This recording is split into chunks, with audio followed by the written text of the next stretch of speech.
What's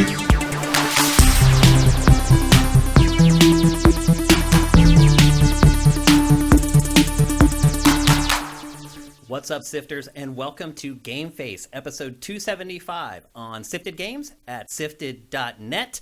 We're here to discuss the biggest games and topics from the past week, and alongside me to do that is Matthew. Kyle, what's up, Matt? Not much. How's life treating you? All right. Pretty good, actually. What's that you got sitting there next to you, Matt? That's my new toy. Wait till you guys see this. This is the RoboSen Optimus Prime. I am the leader of the Autobots. So, Oh, no! I'm gonna turn what? Oh, it didn't work. No, because I got to tell him to. Oh, right. I got to set it up so he's got room. Okay. Hey, Optimus. Greetings. Transform.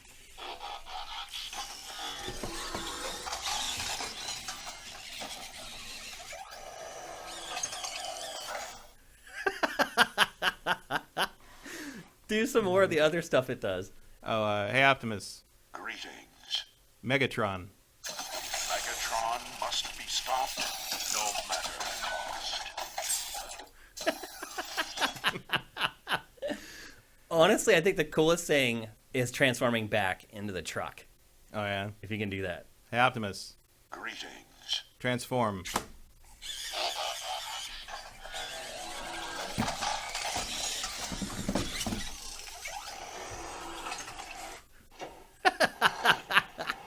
You like to snap to attention. I love how the heels snap together when he transforms back into the truck. That is so freaking cool, Matt. Where did you get that, and how much was it? I ordered it from Hasbro's web store. It was $750, so Woo! 1.5 PlayStation 5s. Hey, Optimus. Greetings. Victory.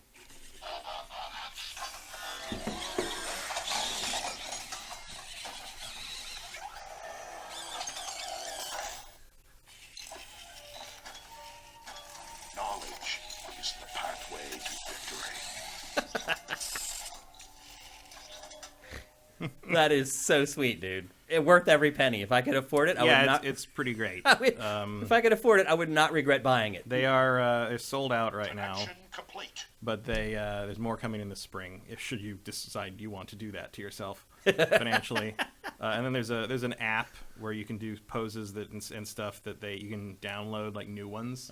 So you can do the Iron Man landing. Till all are one. People are asking if it works with Alexa. No, No, it's a separate thing. and so it has its own proprietary app. Yeah, it has its own app.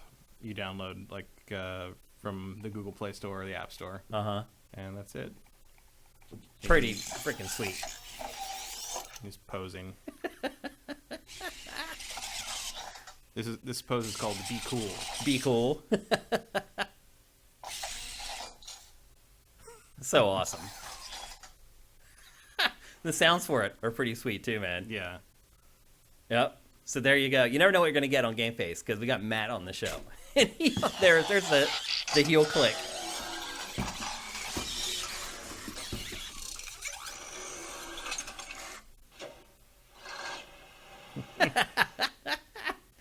That's awesome.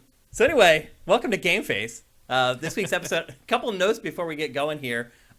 Next week's episode will not be on Tuesday. It will be on Wednesday. I am going out of town for a long... What's up, Optimus? Had to disconnect him. Hey, Optimus. Greetings. Shut down. Autobots never give up. Sweet. So the show next week will not be on Tuesday. It'll be on Wednesday. Still at the same time, 1 p.m. Pacific, 4 p.m. Eastern. I'm headed out of town for a long weekend. And it's not so much that I wouldn't be back in time to do a show on Tuesday. It's that I would not have enough time to play games to do a show on Tuesday. I just got review code for Guardians of the Galaxy last night, so I just started on that. But that's embargoed until like next week. And actually, I think the show being delayed a day may work in our favor. So I need time to play games because once Friday comes, I'm out and I won't be back until like Sunday night or Monday morning. So remember that. GameFace next week on Wednesday, not Tuesday. Do not show up on Tuesday at 1 p.m. I may be able to even pop in the chat in case people do to let them know what's going on, because I will be back by then. I just won't be ready to do a show. A couple other things before we get going.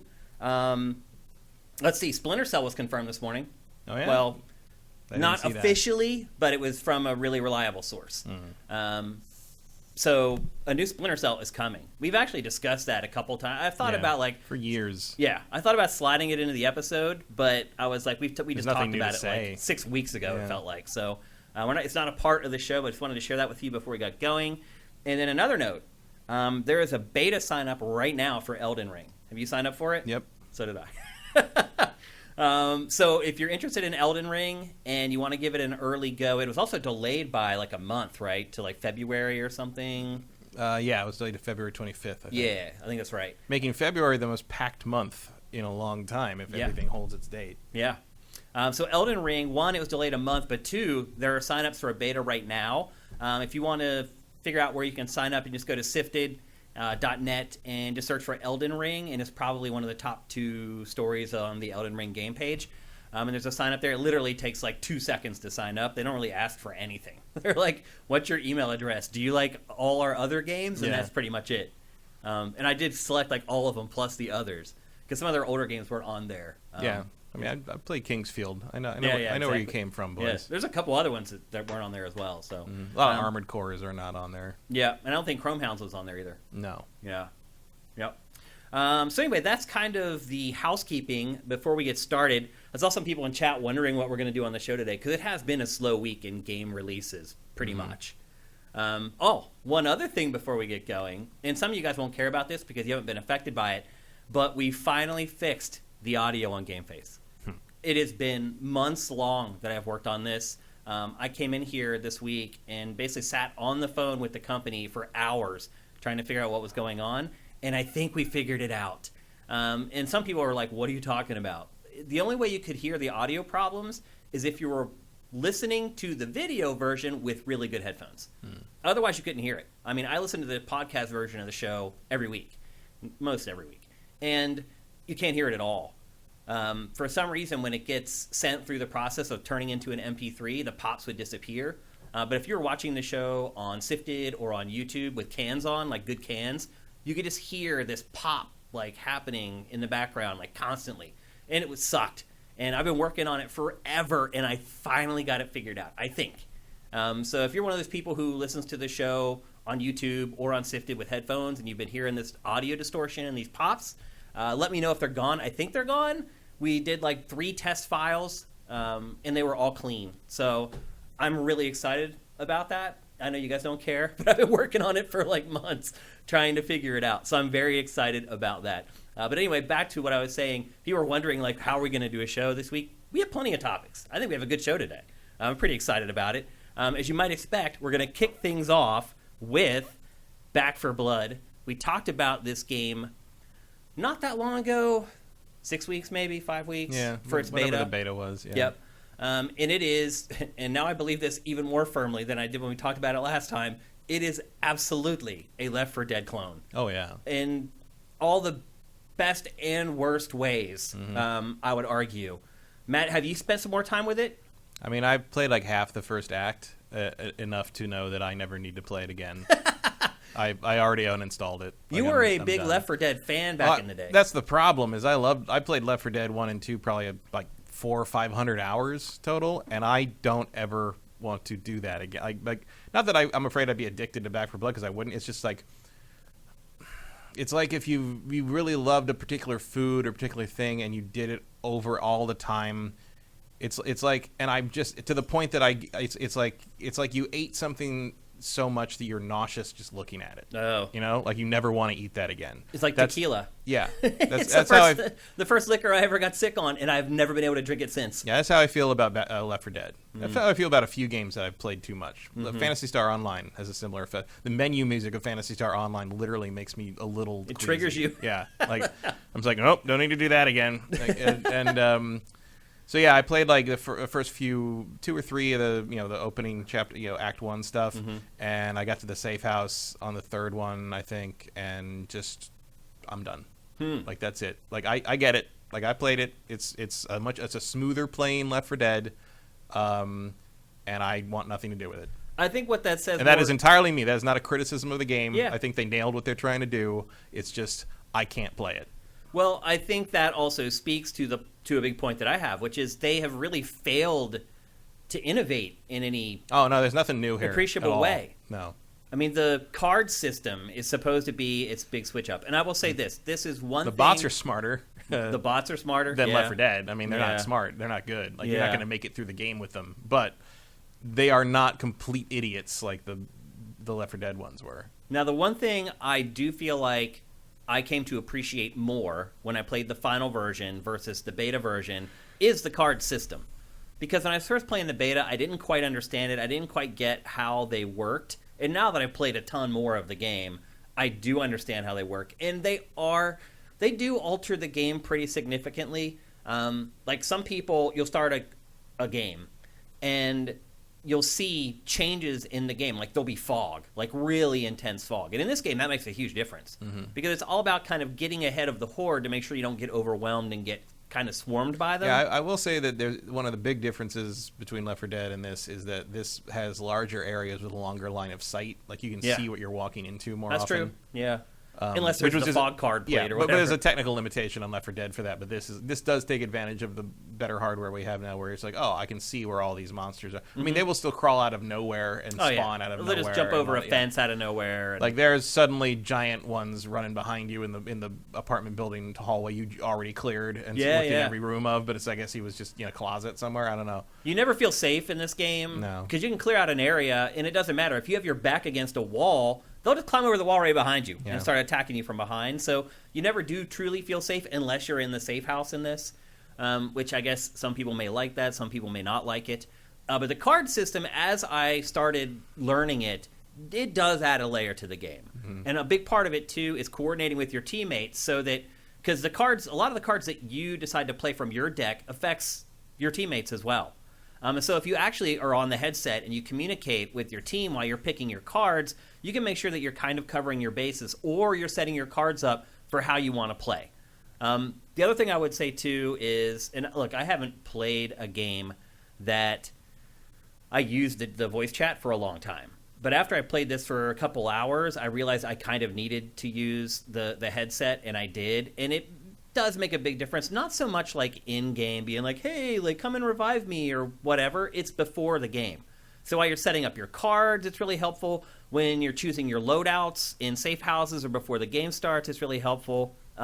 Because you really do kind of want each of the four players to have kind of a different loadout as far as like what their guns are. You want one sniper. You want someone with a shotgun. You want someone with an SMG. You want someone with an assault rifle. And the big reason you want to do that is because of ammo. Ammo can be scarce in this game at times, particularly if you start playing on the harder difficulty settings. And if you have two people with the same gun, you end up fighting over the ammunition a lot. Yeah, because the ammo is all specific to guns. Yep. So it's like it's not like just general ammo. Right. The ammo is specific to the assault rifle or the sniper rifle. And so if you have two people with sniper rifles and there's not that much ammo, you're fighting over it. One person ends up with ammo, another person ends up without it. So there's some nuance to this that maybe is a little more advanced over Left 4 Dead, but otherwise it is literally just a clone. Here's my big problem. So people have been complaining about if you play the game by yourself, there's no progression. You can play by yourself with a bunch of bots, but it never saves anything. So, and it also doesn't unlock achievements, and it doesn't unlock anything inside the game. It's basically just a wasted mode. And people have been complaining about that, and I totally get it. My big complaint is that the progression, even if you're playing with other people online, I've still yet to figure it out, Matt. I do not know how it works. I ended up playing the first act of this game for like 2 days before I finally got to the second act, and I have no idea what happened different to get me through it. You can play, so what I did at first was I started playing by myself, and I set it up so anybody could join. People did, and we made it through like the fourth section of the first act.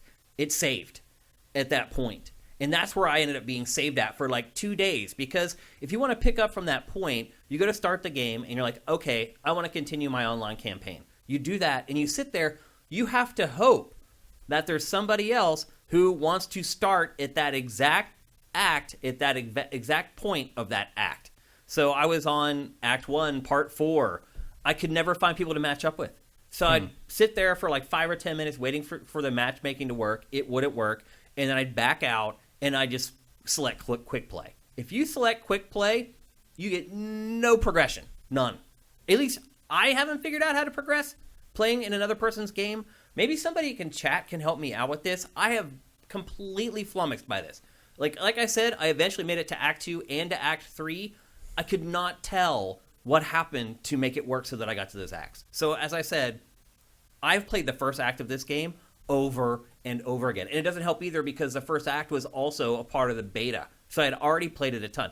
I could literally write a strategy guide for the first act of Back 4 Blood. Not that I would want to. Writing strategy guides are some of the most soul-crushing work in the games industry. But I could write one for the first act of this. So I've played it so much. You had brought up when we were talking about the beta, how I felt about, the quips and kind of the writing and if it helps build the characters. And I think I said that, well, I only got to play like 2 little sections of this. So maybe once I play the final game, I'll get a better read on it. That hasn't changed either playing the full game. There's plenty of writing and there's plenty of banter between characters and things like that.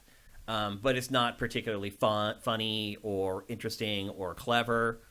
Or even really context sensitive. Like sometimes they'll say, "Oh, I'm out of ammo. I need ammo," or help me up when you need revived. But there's not a lot of stuff that's like nuanced as far as like, "Oh my gosh, they're breaking in over there. Like go over to the right side of the map." Like none of that kind of stuff really happens. But if you want to kill a bunch of zombies cooperatively, this is a good spot to do it. And look, I totally get that a lot of you guys didn't play Left 4 Dead, and didn't play Left 4 Dead 2.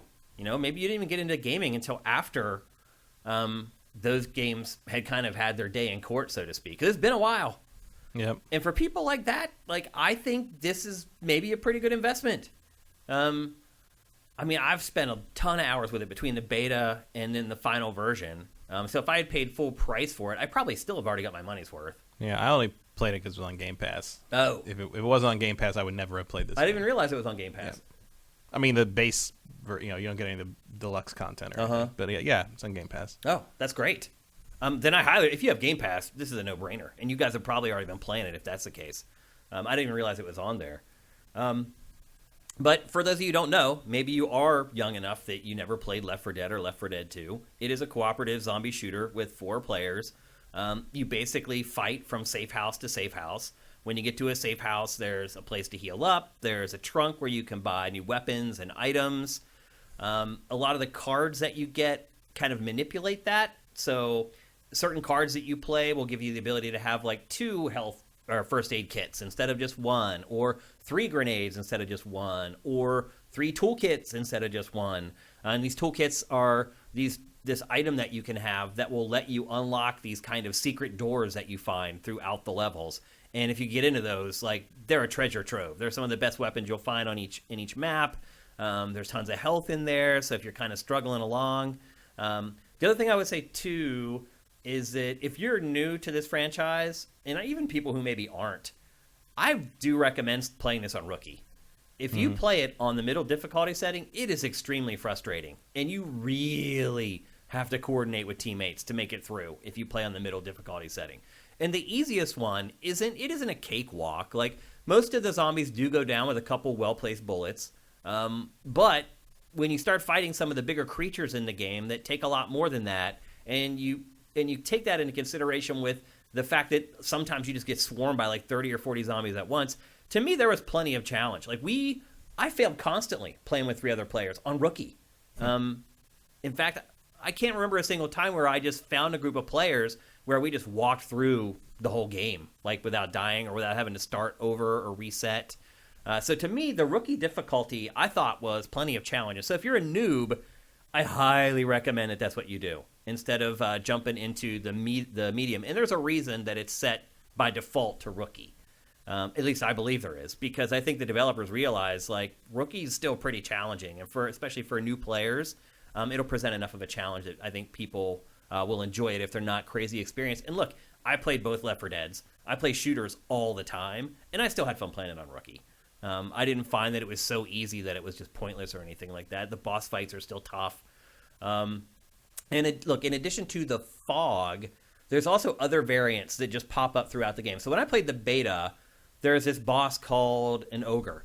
And I thought that there was just the one mission in that act where an ogre shows up, you fight it, it digs back into the ground, it disappears, and it comes back later. As it turns out, stuff like the ogre are like variables that are fired off based upon like the cards that you've played and things like that. So look, it's no tornado in Battlefield 2042, but there's some cool stuff that just kind of pops up in this game out of nowhere that'll definitely surprise you. And believe me, I learned this because I played the first act so many stinking times.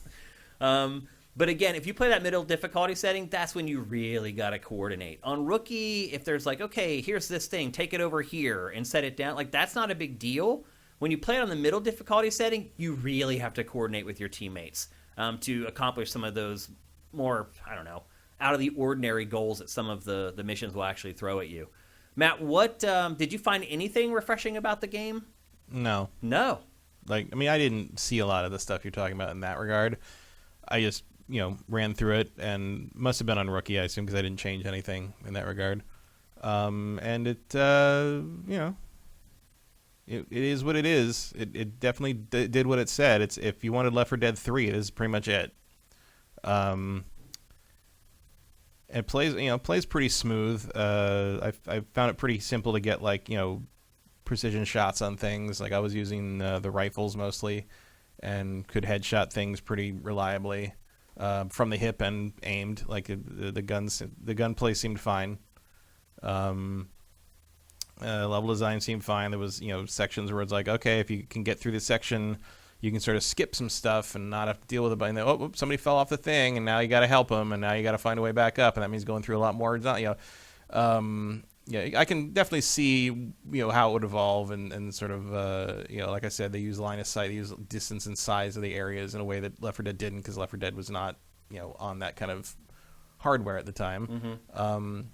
So it's not like they did nothing, but it's not different enough and not intriguing enough for me to want to overcome my complete repulsion to that specific franchise. There were a couple things that I brought up when we talked about it last time that I am going to reiterate. You may have forgotten that I said them, or maybe you missed that episode of GameFace or something like that. But I feel like the guns feel pretty good in this. Mm-hmm. I would even argue that some of the guns feel better in this than the guns in Battlefield 2042, but there is a very healthy auto aim. There are sometimes the auto aim is so bad that you're trying to sight up another enemy and it will just snap over to one you're not trying to shoot.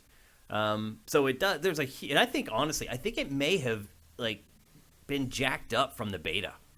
And I don't know if that was some of the feedback that the studio got about it, was that people were having problems targeting.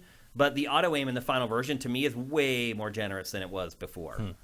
And another thing that may bother some people, and it definitely bothers me, is this is another one of those co-op games where people run ahead and get all the good stuff. There was one time I got matched up with these two guys who were just destroying. It looked like they had played it like a billion times. And they literally left me and the other player like half a mile behind. And we were just left picking up scraps. We couldn't even keep up with them. They just ran ahead, got all the good stuff, got to the safe house, and they were waiting at the safe house for us for 5 minutes before we finally showed up, me and the other player. And so, again, to what I was talking about earlier, there's a finite amount of ammo for each weapon type. And so if one of those guys had an assault rifle, and so did I. And granted, they had wiped out a lot of the enemies. We didn't have to fight that many of them, but I had no ammo by the time I got to the safe house because they had taken it. So that is an element of this game that is a common element in a lot of cooperative shooters that they have not managed to solve for this one. Just kind of some caveats that you should keep in mind. I find that I find that odd in a number of ways, just in part because it's who thinks ammo management is that fascinating? Yeah, I don't know. Who gives a shit? It's one thing if trying to not run out of ammo in your magazine at a bad time, so you have to reload while these things are. That's fun. That's a cool moment to moment management thing. But having to worry about running out of ammo completely, and then there's no way to fix. I don't know if that's an interesting problem, especially in a game like this. And I didn't feel like that was. I don't remember running out of ammo in Left 4 Dead much. I don't remember that being a problem. That the idea that like people could hog the ammo wasn't really an issue. Like taking the guns I wanted. I remember that was a constant argument, like who got this gun or that gun.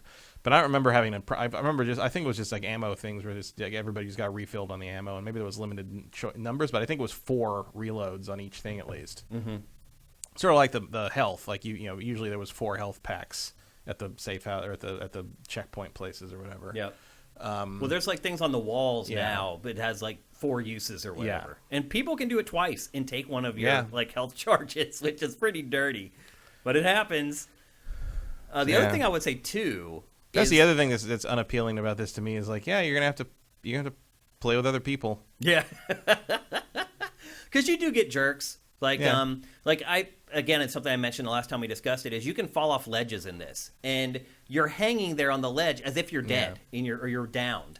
And so you have to wait. Leopard Dead 2 did that. So you have to wait for someone to come over and like lift you up on the ledge, and some people just troll you. Mm-hmm. They'll come over to the ledge and they'll act like they're going to lift you up, and then they'll just run away. Like, so there's like, again, to your point about you have to play with other people, there's definitely caveats to that. And I had not used voice chat for a long time, and you end up with an idiot who just likes to hear himself talk all the time, or playing music. Yeah, or you end up with like 2 people who are best bros who sit there and have a conversation about what happened in high school that day, and you have to sit there and listen to them talk about the most idiotic crap for like an hour.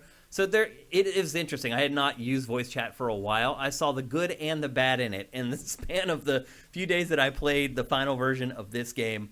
And then another thing is I played the beta on PS5. I played the final version on Series X, and I would argue it looks better on Series X.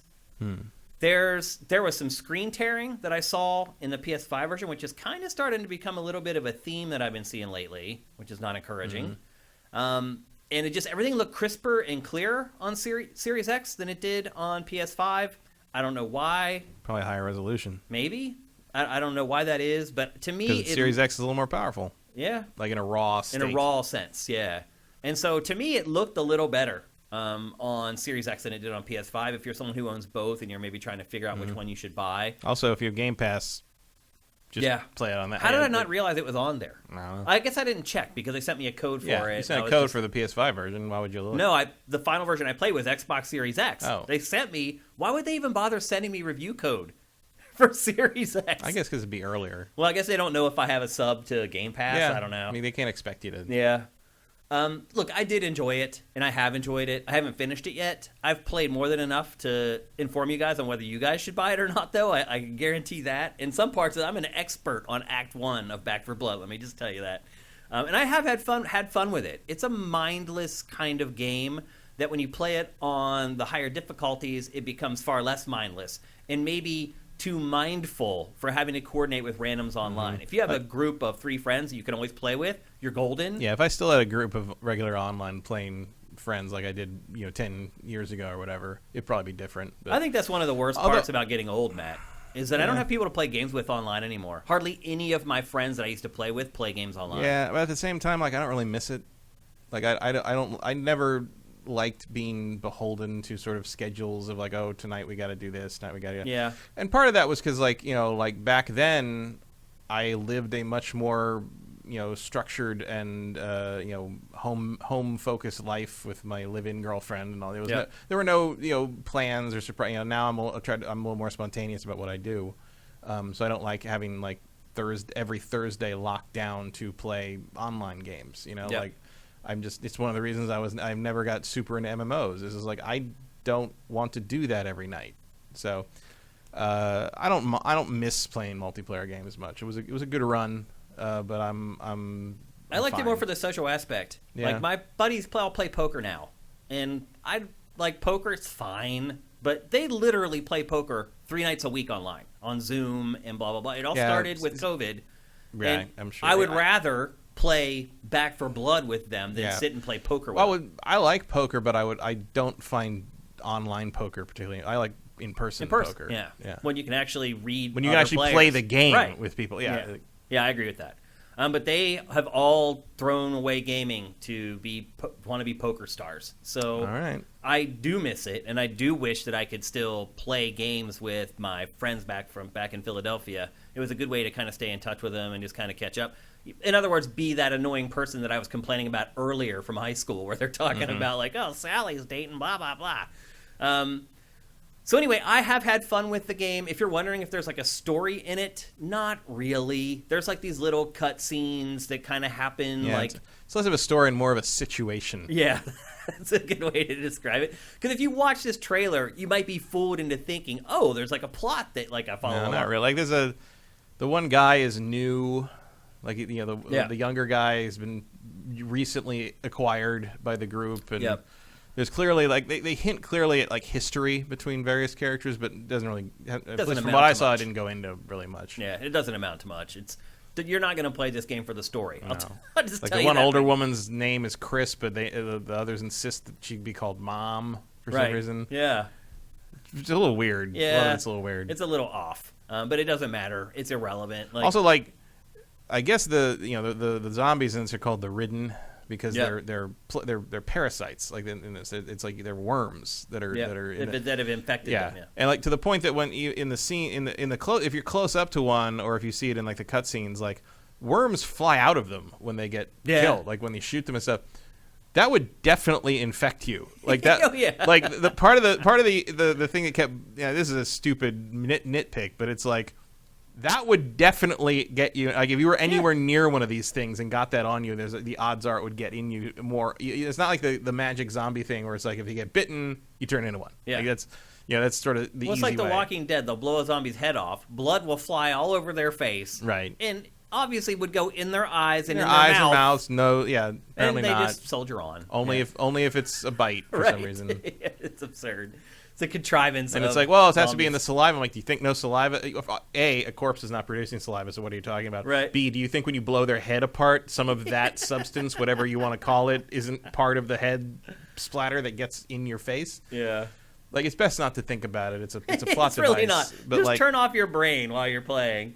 But I also found it, like, just as a Left 4 Dead person, I found like the special types of zombies are all have such clear equivalents to Left 4 Dead. Oh yeah. To the point that it annoyed me that they were calling them by different names. Right. I'm just like, just call it a bloater. Like, They can't probably. They can, I'm sure they can't. Yeah, absolutely can. But it's just Left 4 Dead with the serial number filed off in a lot of places, and I found that like weirdly annoying, even as someone who would never want to play Left 4 Dead again. Not as annoying as how repetitive the enemies are in this game, though. Yeah, I mean that's also true to the brand. Yeah, I mean, again, that's something I'm wondering if, when they finally kind of ditch this 2-gen development, if maybe that will be a part of games that can change going forward. Is with games like this, you get more than... There's literally, like, 4 regular enemy types, and then there's probably, like, 5 special zombies or special creatures, the bigger ones, or the ones that have special attack patterns or special abilities, and then there's the ogre. Mm-hmm. And that's pretty much it. Like, pretty much everything that you just saw in that trailer that we showed after the B-roll, that's kind of the whole game's content in a nutshell. And there's just new levels, and most of the mission objectives, they aren't very creative. It's like, hey, defend this spot, turn on this jukebox. It's going to call all the zombies, and defend the jukebox. And then after you defend the jukebox, you get in a Humvee, and you take off, and the mission's over. Like, that's kind of how it plays out. It's mostly just like... Well, at least the jukebox is okay. It's mostly just get from point A to point B. Yeah. And get to the safe house, restock, heal up, fight to the next point. And then depending on the cards that you've played and some of the other elements, you may get, an ogre thrown in there or some other special zombies. But for the most part, it's just kind of a rinse and repeat game. Yeah. That's kind of my problem. Yeah. And I could totally I've rinsed and repeated a lot many times already. Before. I've said this a couple times in the last couple months. Something I cognitively try to do is remember that there are people who have not played all the games that I've played. Mm-hmm. I've played like side-scrolling platformers. I've played 1 billion of them. A lot of people haven't. Left 4 Dead, cooperative shooters. I've played just hundreds of them, literally hundreds of them.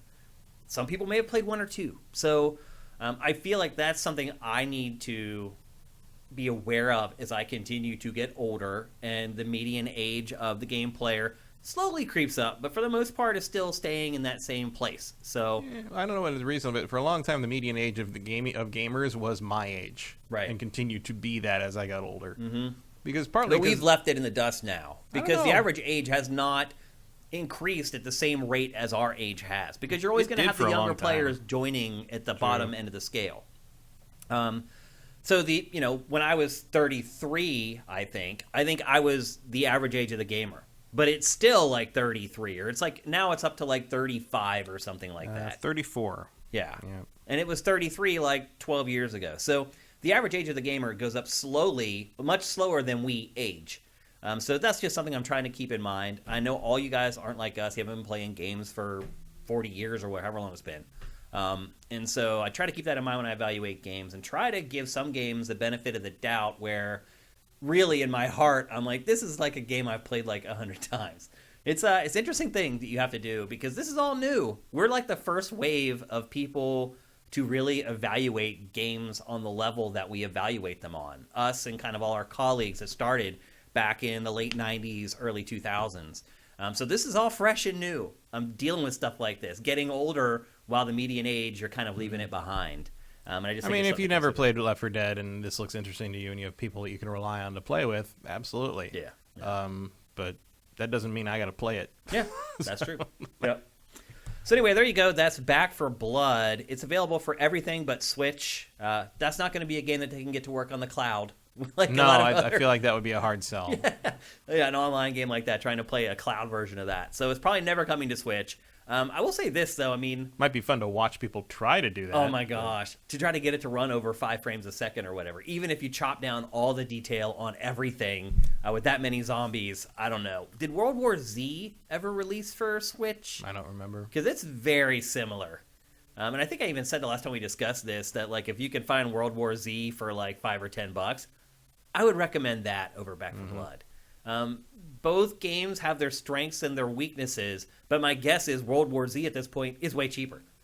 Unless you have Game Pass. Right. And if they have Game Pass, they've already played it, and they're like, "I know, Shane, shut up and move on to the next topic." So, anyway, there you go. That's Back 4 Blood. Again, available for everything. It's on Game Pass. If you're a Game Pass subscriber, you've either played it or you just haven't booted it up for a while, but it's there.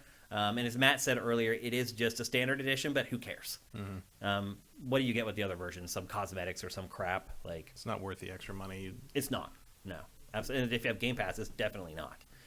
Okay, let's move on. We're going to talk next about a game developer that I can't figure out, Matt. I can't figure out why he's so popular.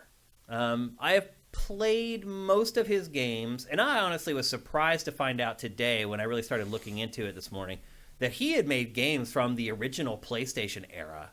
If you're wondering who we're talking about, Goes way back. yeah, he goes way back. He also looks like he's like 19 still. Yeah, he's ageless. He's It's some insane. kind of vampire. That's why I never would have guessed that he had made games for so long. If you're wondering who we're talking about, it's SWERY. Let's see. I created a list of some of his more popular games. Probably his most popular is Deadly Premonition. And have there been 3 of those or 2 of those? Two of those. 2 of those. And it is like a detective adventure with some supernatural stuff thrown in there. It's Twin Peaks. Yeah, that's a good way to put it, actually. Like, the first game is literally Twin Peaks, like, fan fiction. Oh, okay. Yeah. Like, there's an equivalent of every Twin Peaks character in that game. Wow. Shameless. Instead of a log lady, there's the pot lady.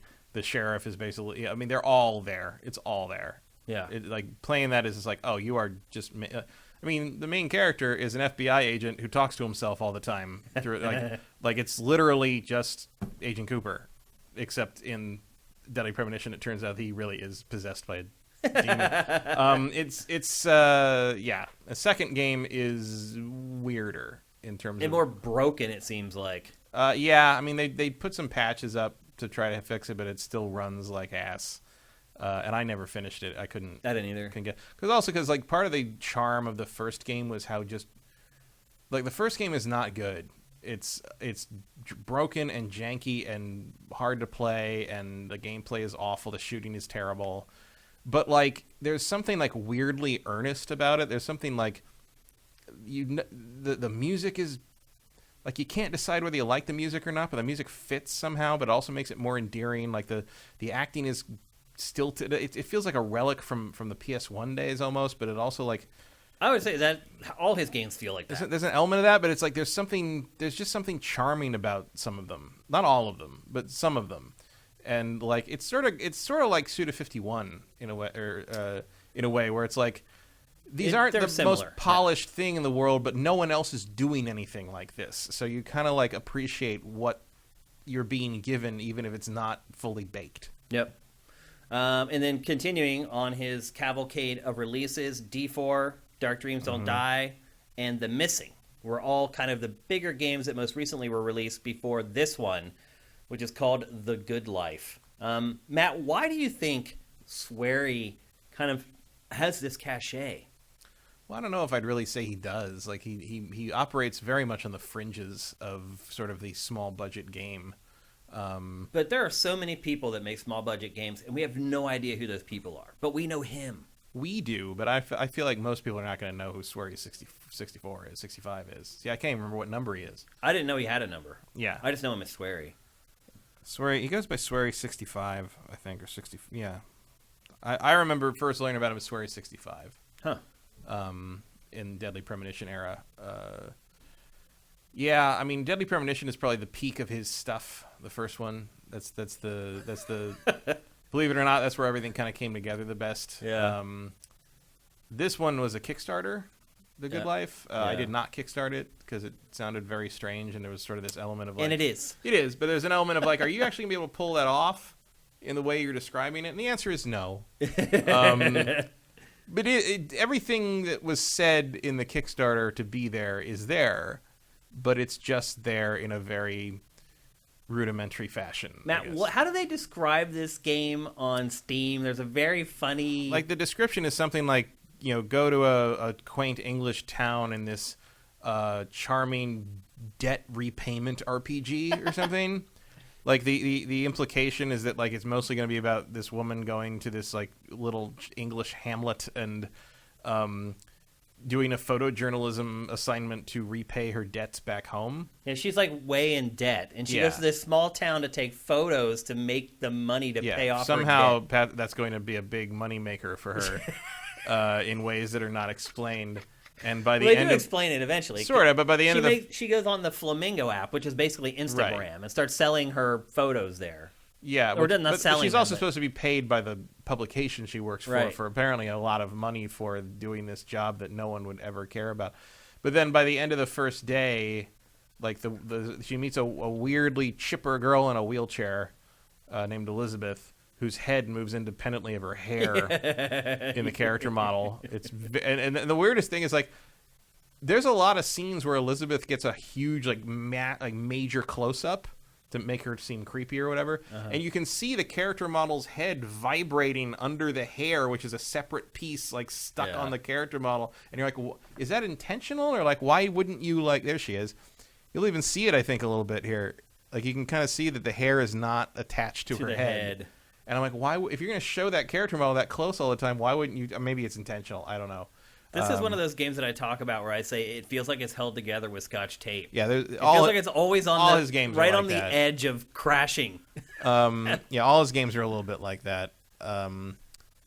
And by the end of the first, she's basically told you to, like, enjoy the most happiest town on earth or whatever. But then she also said, don't go out at night because it's too dangerous. And you're like, what? And you do anyway, and it turns out that everybody in the town transforms into dogs and cats at the full moon, and then you end up except for Elizabeth, and you end up chasing her into the woods and finding a witch's cabin who makes a concoction for you that turns you into a cat. Yeah. And then after that, you can turn into a cat whenever you want, and you can even do it in front of people. No one bats an eye. Like, it's just that's a game mechanic now. You can just transform into a kitten with sunglasses on her head whenever you want. And then the cat can climb up walls. Cat can climb walls. Cat can hunt things and, like, get you. That's how you get crafting components, because you have to use components to cook and to craft things to improve your house and do complete quests and plant things in your garden and decorate your garden. Like, it becomes like a weird Animal Crossing sort of thing eventually. This game reminds me a lot of Animal Crossing. And there's a clock running in at all Bizarro times. Land. And you have to be places at certain times, and she has to sleep and eat and keep her stamina up, and then, like, there's a whole thing where, like, you eventually do get to turn into a dog as well, and, like, the townspeople, because they turn into cats and dogs, either like cats or like dogs. So the more time you spend or interact with them as a dog or a cat, the more they will like or dislike you. So there's a whole balance on that too.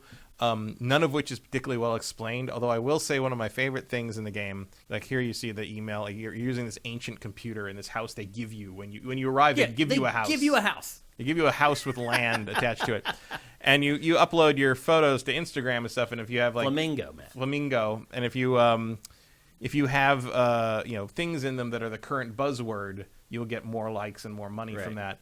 The thing that I love is when you upload them, if you try to upload more than one at once, the subsequent ones take longer until the first one's done. Like you're literally on a dial-up connection, and it's like the first one takes like 8 seconds to load up, but the third one takes like 30. Yeah, and it's like that's a nice touch. I like that. And then you can kind of watch the likes go up.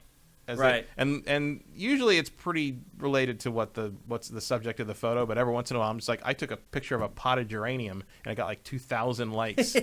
And like a picture of a cat killing a bird, or like a bunch of cats and sheep in a meadow, like got like nothing. Yeah, like people like very specific things, or just a picture of the local pub gets a huge amount of likes, and like a picture of like a rocker girl bartending gets nothing. Yeah. Like it's weird. Much rhyme or reason to it. Then again, that's social media for you. Yeah, and there's several meters you have to keep track of. There's health, there's hunger, there's stamina, charisma, and then a wellness meter. A wellness meter and a charisma meter. Yeah, which goes back and forth depending on how pleasant, I guess, you are. I hadn't figured it all out. I haven't either. I don't know that I want to, Matt. And then the stamina bar. To be honest. There's a stamina bar for when you run, and if you run too long, you run out, but then it recharges. And then like you can extend the stamina meter if you like eat the right food. It's a lot of weird busy work. Yeah. In the name of sort of unraveling this mystery of this town. I feel like the game in general is just a lot of busy work. Yeah, unless you want to know like where it's going with like the weird mystery in the town. Like it's very much an adventure game. Yeah. That like doesn't with, let you doesn't let you simulation. Well, it doesn't let you skimp on the transit sequences. Basically. Yeah. Eventually, you can teleport between like these shrines, but it does cost money. You got to run a lot around. You got to run around a lot. Although like, once you become the cat, the cat does run faster, and the cat can jump over walls, and like you're not as constrained by the weird environment. Which choices. is so weird. At the beginning, you have to like run to the end of these walls. It won't let you climb over the walls. Like, yeah. Like to some degree, I think the implication is that Naomi is not someone who would climb a wall, but as a cat, I guess she doesn't care. I mean, if it keeps you from walking an extra mile, I think most people will climb a wall. But yeah, she's not used to that. She's a very surly character, at least early on. Everybody else in the town is just a crazy person. Like that seems to be SWERY's thing. Is just like he's enough of a Twin Peaks fan that he just constantly makes games about insane towns of lunatics. Yeah, that's a good way to put it. As Matt mentioned, there is a working clock. You can see it in the top right of the screen there. There's a lot of mission objectives that you get where you're like, honestly, a lot of the mission objectives are just collect X, Y, and Z. Mm-hmm. It seems to be 80% of the missions is like, go here and find this herb or find these seeds or whatever before 8 a.m. or before whatever time. And so there's a lot of this like, there's 3 things I need to gather. Here's where they are on the map. I have this amount of time to get it. What's the best pathway to take to make sure I collect them all and turn them in before the time expires? And there's a lot of, just making sure your character has eaten, has slept. If you run too much, the stamina runs out. It's just one of those. It's like I said, it's like Animal Crossing on a really low budget with supernatural and detective elements. That's probably, if I had to write a sentence about the game, that is the sentence that I would probably write. Mm-hmm. As far as letting the most amount of people understand what the game is in a very short period of time. But I have not particularly enjoyed this, which prompted me to wonder aloud, why do people like SWERY in his games? If I feel like there's this like cult built around him for some reason. I saw a lot of people online making excuses for Deadly Premonition 2 for just glaring issues, and people being like, that's SWERY, that's what he does. Almost like they feel like he inserts bugs and stuff into his games on purpose. I mean, I do find Deadly Premonition 1, or I did at the time, I found it very charming and unusual, and I liked it very much, and I finished it. Yeah, I went through the whole thing. I've never been able to replay it. It doesn't really like do anything for me. Well, what's the shock? You go through the big moments in the shock the first time, it loses its charm in a lot of cases. Like Deadly Premonition 2 just doesn't.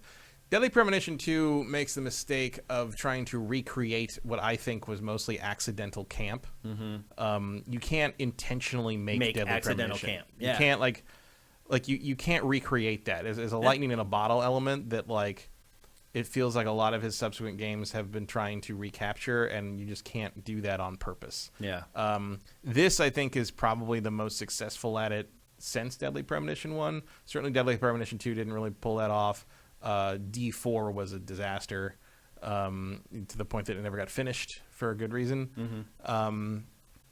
This is, I think people who like Deadly Premonition 1 may find this to be the right balance of tedious and weird to sort of recapture that to some degree. I wonder what TV show he's basing this on that I don't recognize. It's some, it's suddenly he's enamored of the British countryside for some reason. Which makes no sense whatsoever. But there's a tradition of that in sort of old anime, the sort of vaguely European cozy cottage core anime thing, which like a lot of Studio Ghibli stuff falls, like Kiki's Delivery Service, and a lot of that is there. And like you saw, like that trend is like a early mid 80s thing where a lot of stuff like took place. Lupin had that. Yeah. A bunch of, but that was a thing. Like that is a thing over there, and so maybe it doesn't surprise me as someone of his age, he's not much older than us, but he would have a fondness for that in the same way I have a fondness for sort of like, the hand drawn mecha stuff from the 80s, like Gundam and that kind of thing. Yeah. Maybe that's what they're referring to here, and like he clearly has. There's a lot of Twin Peaks influence here anyway, because of the strange town, obsession with food, finding mystery from an outsider kind of thing.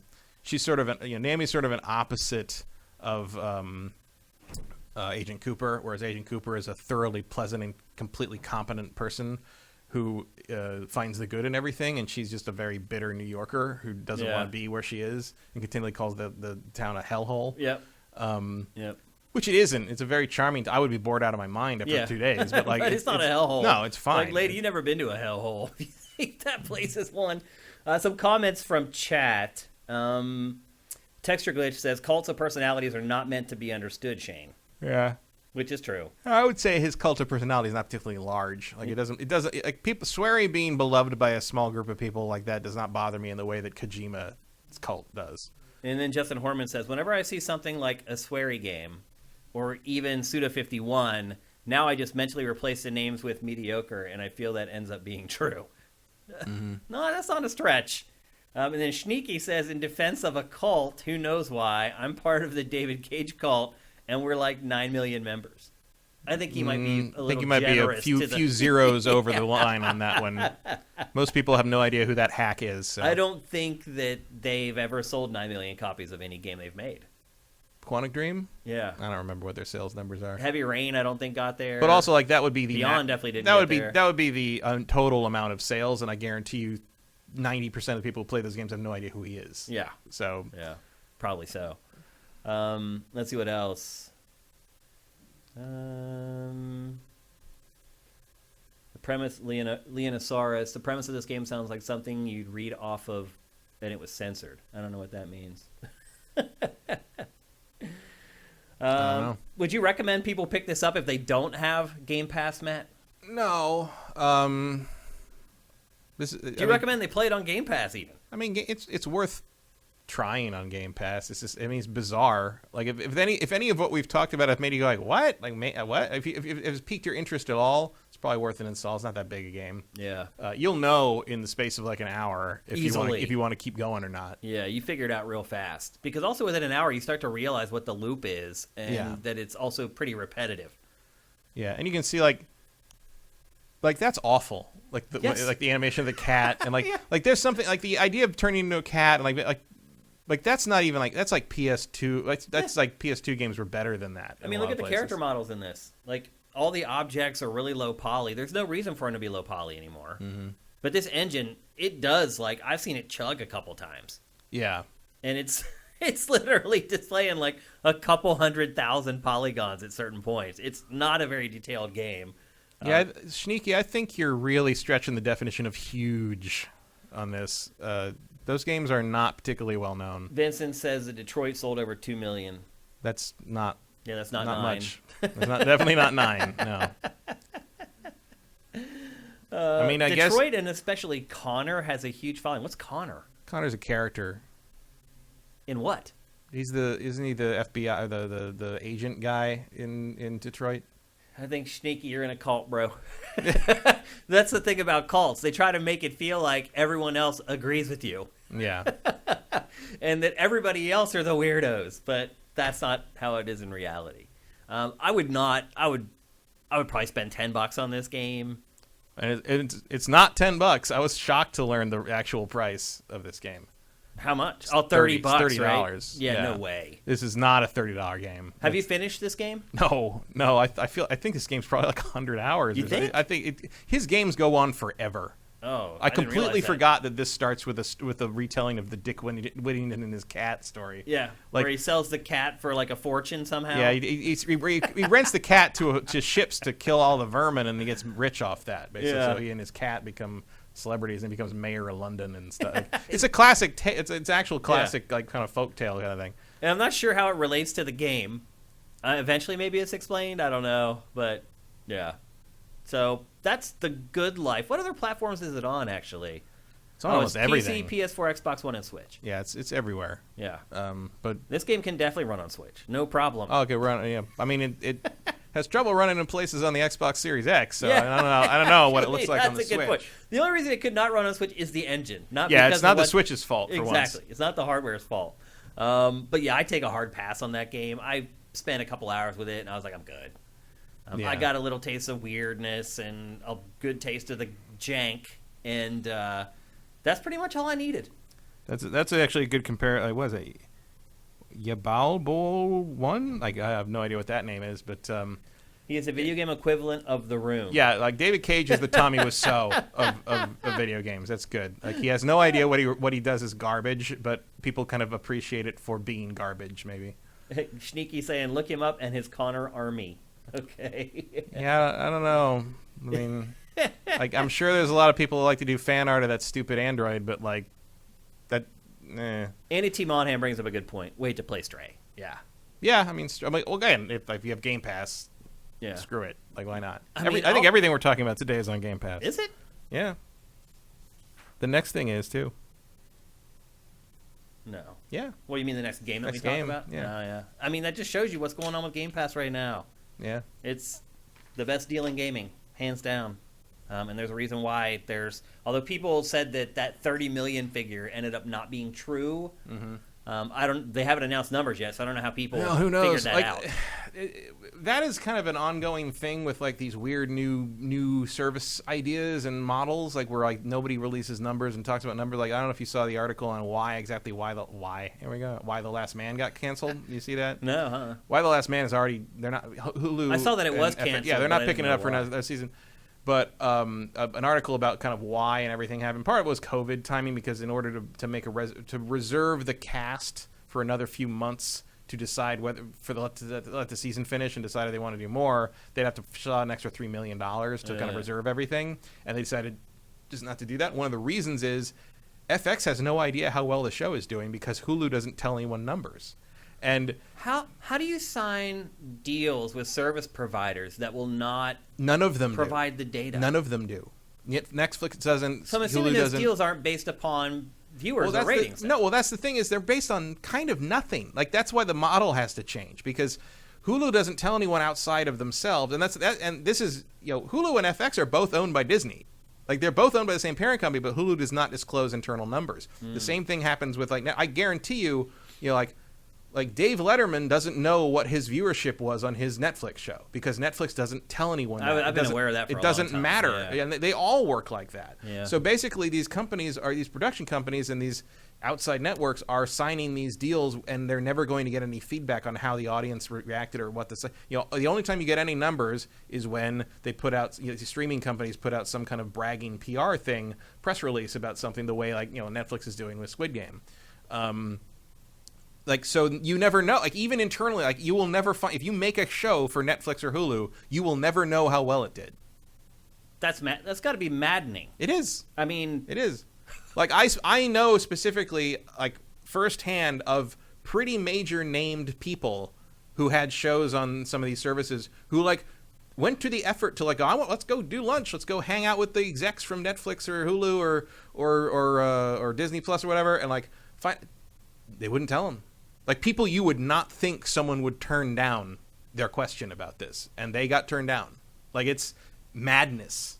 They're playing by new rules very now. weird. I mean, But those rules have no end game. Like what's the point? Like you can't. Eventually, you're going to run out of people willing to work for you if they have no feedback on that. I think a lot of people, as long as they get paid, they don't. Somewhat. They don't care about it. But you want something that sustains, and like Why the Last Man could have been a big hit moving into the next few seasons, and we're never. I mean, they're probably going to shop it around to other places. Like Netflix might pick it up because the streaming wars are on. Yeah. So I just saw that Disney Plus just passed Netflix. Is that right? I didn't see that. There's some kind of like. That seems impossible to me because Netflix has so many I know. subscribers. Like I couldn't believe it either, Matt. I was like, wait a minute. Like it was. I can't remember where I saw it. It may have been during football on Sunday, actually, where someone was talking about how Disney Plus, maybe it's revenue or something. I don't know. It had passed Netflix in some metric. It might be like engagement or That's something. possible. Because like I'm sure people Which is probably a big reason why these streaming companies don't share data. Yeah. Because they don't want Disney Plus to be able to say right. But also because they don't have but Netflix didn't do that long before Disney Plus existed. Like this is just how they don't tell anyone how anything does. But it's like it's one thing to not make public your viewership numbers, but to not tell the people who made the show what their show is doing is bizarre. It is bizarre. Like there's no precedent for that in broadcast or cable for that matter. So you're kind of like, well, how do you have no feedback at that point? At least even in movies, your feedback is the box office receipts, right? Yeah. Like or sales of your home release or whatever. But if you have no idea, if you made an original show for Netflix and you have no idea how well it did beyond maybe one day Netflix says, hey, yeah, if you want to make another one of those, we'll pay for that. Like how we now bringing it back to games. No one has any idea. You don't think that Microsoft is doing this with Game Pass, do you? Do you think they're supplying the data to third parties? I think they're paying them out for. I don't know if they're giving them actual data of how many people have installed and played things. Like I don't know. So they're just having to trust that Microsoft isn't shorting them in some way if the deal is based upon number of players. Well, here's the thing: is like most of the people I know who have made deals for Game Pass basically said that what they got paid for Game Pass is more than they expected to make from the game. Period. Wow. Like in their best case projections.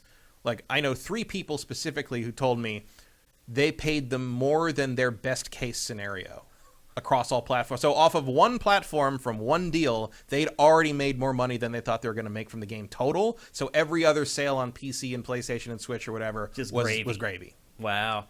I mean, I wouldn't be surprised if that's the case with this game, with SWERY. Yeah. Basically, what Microsoft gave and also him consider and his that team was more than he needed to break even on. Right, and also consider that this is a Kickstarted game. Yeah, it was paid. So the development was paid for already. Yeah. So everybody did just fine. Yeah. Yeah, it's an interesting time because these financial models are so different, not just for games, but for TV and film. And because of the streaming service, because of there's just an extra layer of obfuscation for people like us who are not directly involved. So it's getting harder and harder. It's going to be harder and harder to tell what's doing well beyond just like, well, it got another season or it got a sequel, so I guess it's doing okay. You know, like who can tell? And then like you got things like like when they release numbers for things like Zack Snyder's Justice League, they release this one third party site that supposedly this company that supposedly can track these things, but then it turned out they were the numbers they're releasing were people who had watched 5 minutes or more of the movie, and it's a 4-hour movie. So like, who the hell cares if somebody watched 5 minutes of it? Like you want to know who watched the whole thing, right? But that is continually sort of the best they can do, and most of that is estimation anyway. So you have no real idea what any of these things are doing. Do you think, as a creator, that you prefer that? No, regardless of every creator I know, at least in terms of dealing with streaming services, finds it maddening. Finds it because they just don't have enough feedback. There's no feedback to know what you need to do creating differently or better, or like what people liked, what people didn't like. You do surveys and focus group testing, social media surveys, whatever. But the streaming service has much more concrete data of what people are doing. I mean, Netflix, if they wanted to, could tell you exactly when the most people stopped watching your movie. Yeah. What scene made people stop. We never had. You'll never know that. Yeah, and we've never had the opportunity for that kind of data before. Not really. on that scale. No, Yeah. I mean, you could do focus tests and Right. focus groups, like a one Yeah. audience, like questionnaire thing. But like Netflix could tell you that about every single human being who turned that thing on. I know. And how interesting would that data be to Oh, have? that data is worth a gold mine. Yeah, which is probably why they don't tell you. They don't want to give. But what are they doing with it? That's the question. You would assume they're developing their own content or their own stuff Yeah, around. and it. I mean, and certainly Netflix is spending billions every year on making. I mean, they know internally what they're, Right. they know what The Witcher does, and they're Yeah. the one funding that. So that's all to them. That's all. The only person who needs to know is them. Yeah. You know. Well, it's like Squid Game. A lot of this stuff I feel like today just catches on organically. Yeah. It's not really about like marketing. It's all word of mouth now. Right. it Well, feels Squid like. Game is also interesting. Squid Game is weirdly analogous to something like The Good Life in some ways. Not just because it's a weird thing made in Asia, but it's like Squid Game. It costs about $20 million. It has no major. I'm surprised it costs that much, man. It has to be honest with it has no major stars. The lead actor is fairly well known in South Korea, but he's not an international name. No IP, no recognizability outside of being inspired by kind of a battle royale thing. And the dub is clumsy. The dub is and not awkward. amazing. No. Yeah. And but also welcome to how everybody else experiences film and television. Yeah, like that's true. Like dubs are standard across the world for American entertainment. Like, to the point that like the guy who dubs Arnold Schwarzenegger's voice in any given country is usually a celebrity of his own for being the dub voice of Arnold Schwarzenegger in that country. Like, that's a common thing. That's interesting. Like, major stars have set dub actors for each country a lot of times, and a lot of times that actor, like Brad Pitt's dub actor in Singapore, is probably a celebrity for being Brad Pitt's voice actor. Like it's a thing. It is interesting how But Squid Game you is don't an have to interesting. pay for marketing and stuff. And if you're at a certain scale, people you don't will find have it. to. Like we, as Sifted, we have to pay for marketing. Sure, but So we're not otherwise on Netflix, Right, so. but with you, if you're Netflix, like if you have something that's good, it's just gonna people are just gonna figure it out. Yeah, well, the algorithm will push it, but you can't like sell it off the back of it. But if people find it, discover it, word of mouth takes it there. Like, that's the thing I mean, about I saw a Squid Facebook Game. post about it. Well, that's what They're Squid like, hey, Game is if all you about. like Battle Royale or you like Hunger Games, check out Squid Game. I was like, okay. And I actually fell asleep watching the first episode like 3 times before I finally made it through. And then at the end of that first episode, you start to figure out what's going on. You're like, oh, okay, I get it now. Yeah, I mean, I thought it was really good, and Yeah, I it is enjoyed it. It is a little baby's first extreme South Korean cinema. Yeah. But like, if you liked it, there's a lot of stuff. Go check out Chan-wook Park's Vengeance trilogy. Yeah. Sympathy for Mr. Vengeance, Yeah, Old yeah, Boy, I've and watched. Lady Vengeance. I don't Those think are- I made it through all 3, but They're really good. They're similar, more violent and more gory, but like, yeah. There's plenty of gore in Squid Game. I wouldn't say It's not gratuitous. I wouldn't say it was It's that not much like- in comparison to some of the other stuff I've seen. It's not. Yeah, much. I mean, it's well, there, but like, Yeah. it's really good. It's really good. It also has a brain in its head. I know a lot of people complain about the second episode because they go back to the world and then come. It's very important that everybody in that show is there voluntarily, Yeah. like thematically. Oh yeah, absolutely. That's kind of the twist, really. Is It like kind of is. Yeah. it happens in the second episode of the show. Yeah. That everybody chooses to be there. They're not forced there. Yeah, which is also an indictment of other things. Like, it's a good metaphor, but it's not a subtle one, but it's there. Yeah. And Yeah, psychologically, it's a very interesting show. yeah, but it became the number one piece of media in the world, and it has none of the things that common wisdom or like says that you need to be the biggest thing in the world. And I think that's good. You're talking about something that it has done Shake things up. Something like a quarter of the world, a quarter of the humans on Earth have watched Squid Game. Yeah. Like, that is ridiculous. That's pretty insane. Yeah, And it happened like that. like that. All it took. No marketing. I haven't seen any commercials or ads for Squid Game. No, I only It's just heard all about social it. media. I just heard about Yeah, it. me too. Yeah, which is Yep. kind of great because that's Yeah. how it used to work. The times they are changing. And then bringing again back to SWERY and The Good Life, like, I feel like sometimes it can be to a detriment. Like, I feel like people are giving him a pass on a lot of stuff because of the word of mouth that swirls Yeah. about his games. Well, that's also the things like, look, Squid Game doesn't look like it cost a ton of money, but it is a very competently and well-made show. And well shot. And well shot. Part. Yeah, it's all there. And there's an element of like, I bet SWERY could make a Squid Game Right. equivalent sort of thing if like Yeah. the jank wasn't expected. Right. If it was Yeah. more of a like, I bet if he could make something that really had the polish on. Not something, it doesn't even have to look all that different. It just have some polish on it. Just if the animation of the cat looked like an actual cat. Or something like that. There's something that I mean, it doesn't have to look like God of War, but like it could look like, I don't know, Animal Crossing. Right. Yeah. Animal Crossing doesn't look bad. No, and it doesn't look great either. No, but it's a style. It's there. It gets you there. It's there's like little touches where like, oh, that was nice. Or like it makes you. It's funny because it sets your expectations so low. Yeah. That when there's some little thing, you're like, ooh. Yeah. And there's little things where it's like, that T-Rex skeleton looks so really funny. good. Like it lowers your expectations to the point where if they do something that in other games would be nothing, right, suddenly it's a revelation. Mm-hmm. It's interesting. Yeah.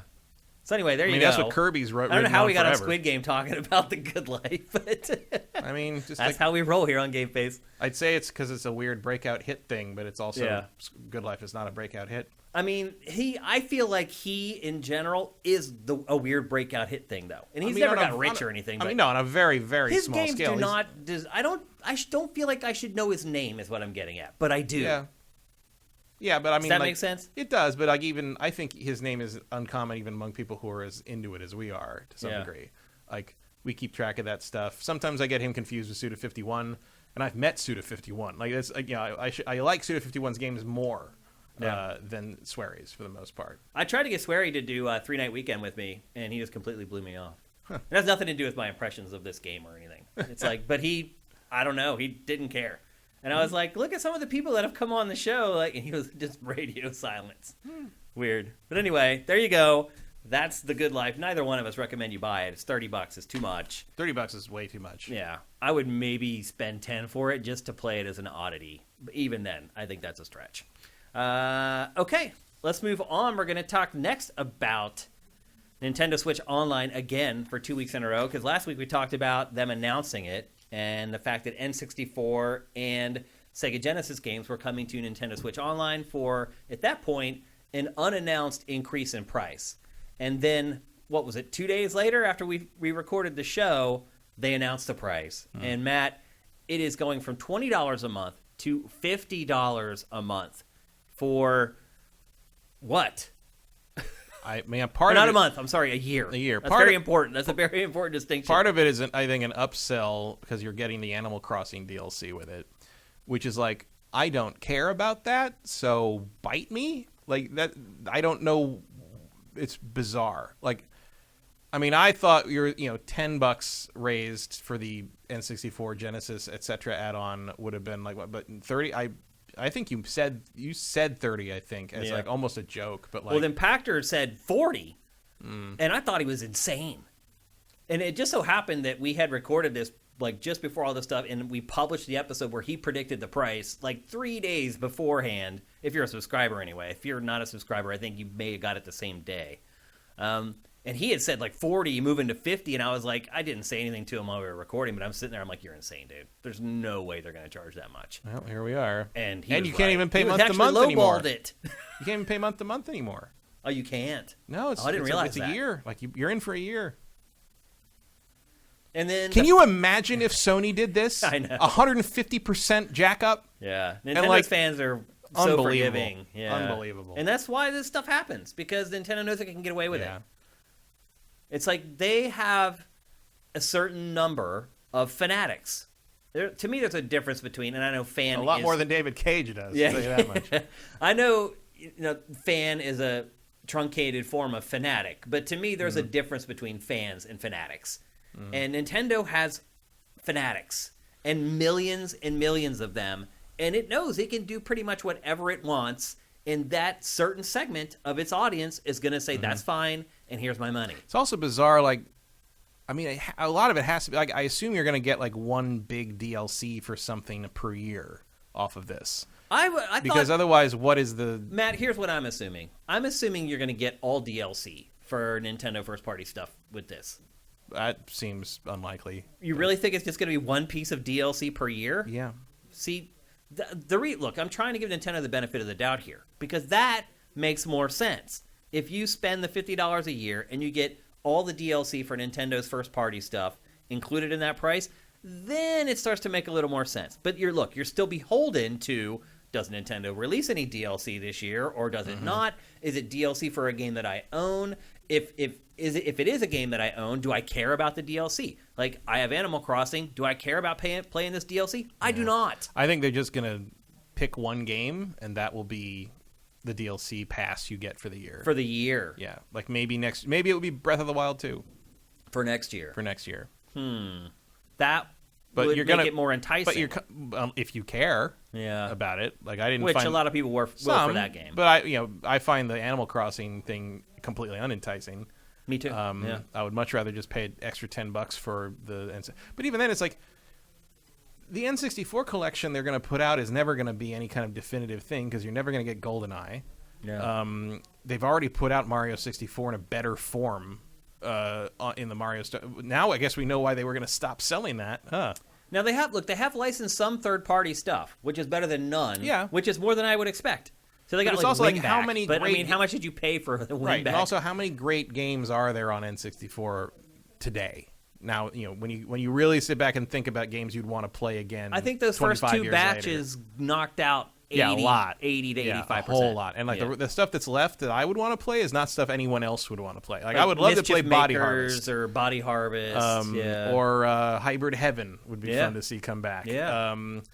But that's all just like weird, super niche stuff that I just remember liking. Yeah.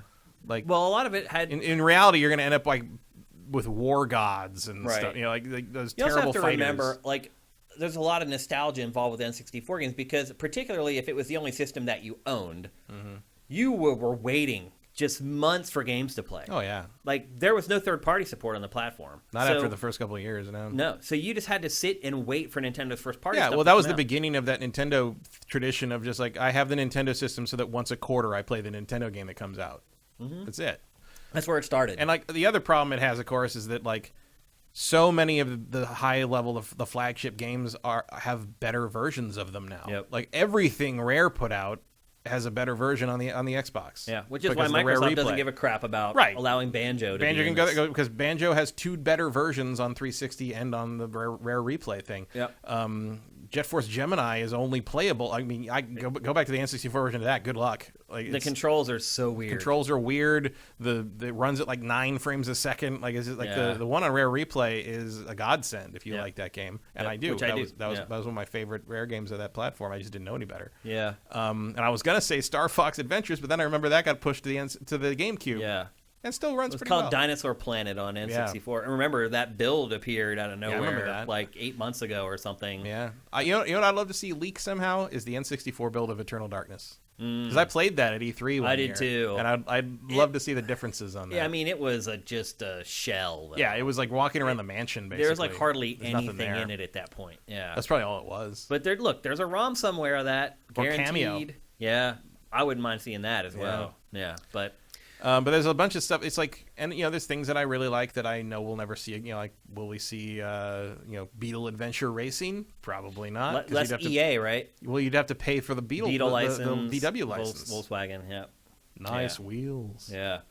So it's safe to say both of us are a big pass on the expansion pack. And then beyond that, you got the Genesis angle. I'm just like, I have every Genesis game I could ever want, both in terms of their collections they put out and the actual cartridges. I mean, I hate to say need it on the Switch. And I do not condone, emulation and piracy at all. But let's be honest, most people have an emulator that has every. But even if you don't want an emulator, you can go get the Sega Genesis collection on Steam or whatever, and it has everything, and everything that you could possibly want in there and more on there already. Like it's been done. It's just been done. Yeah.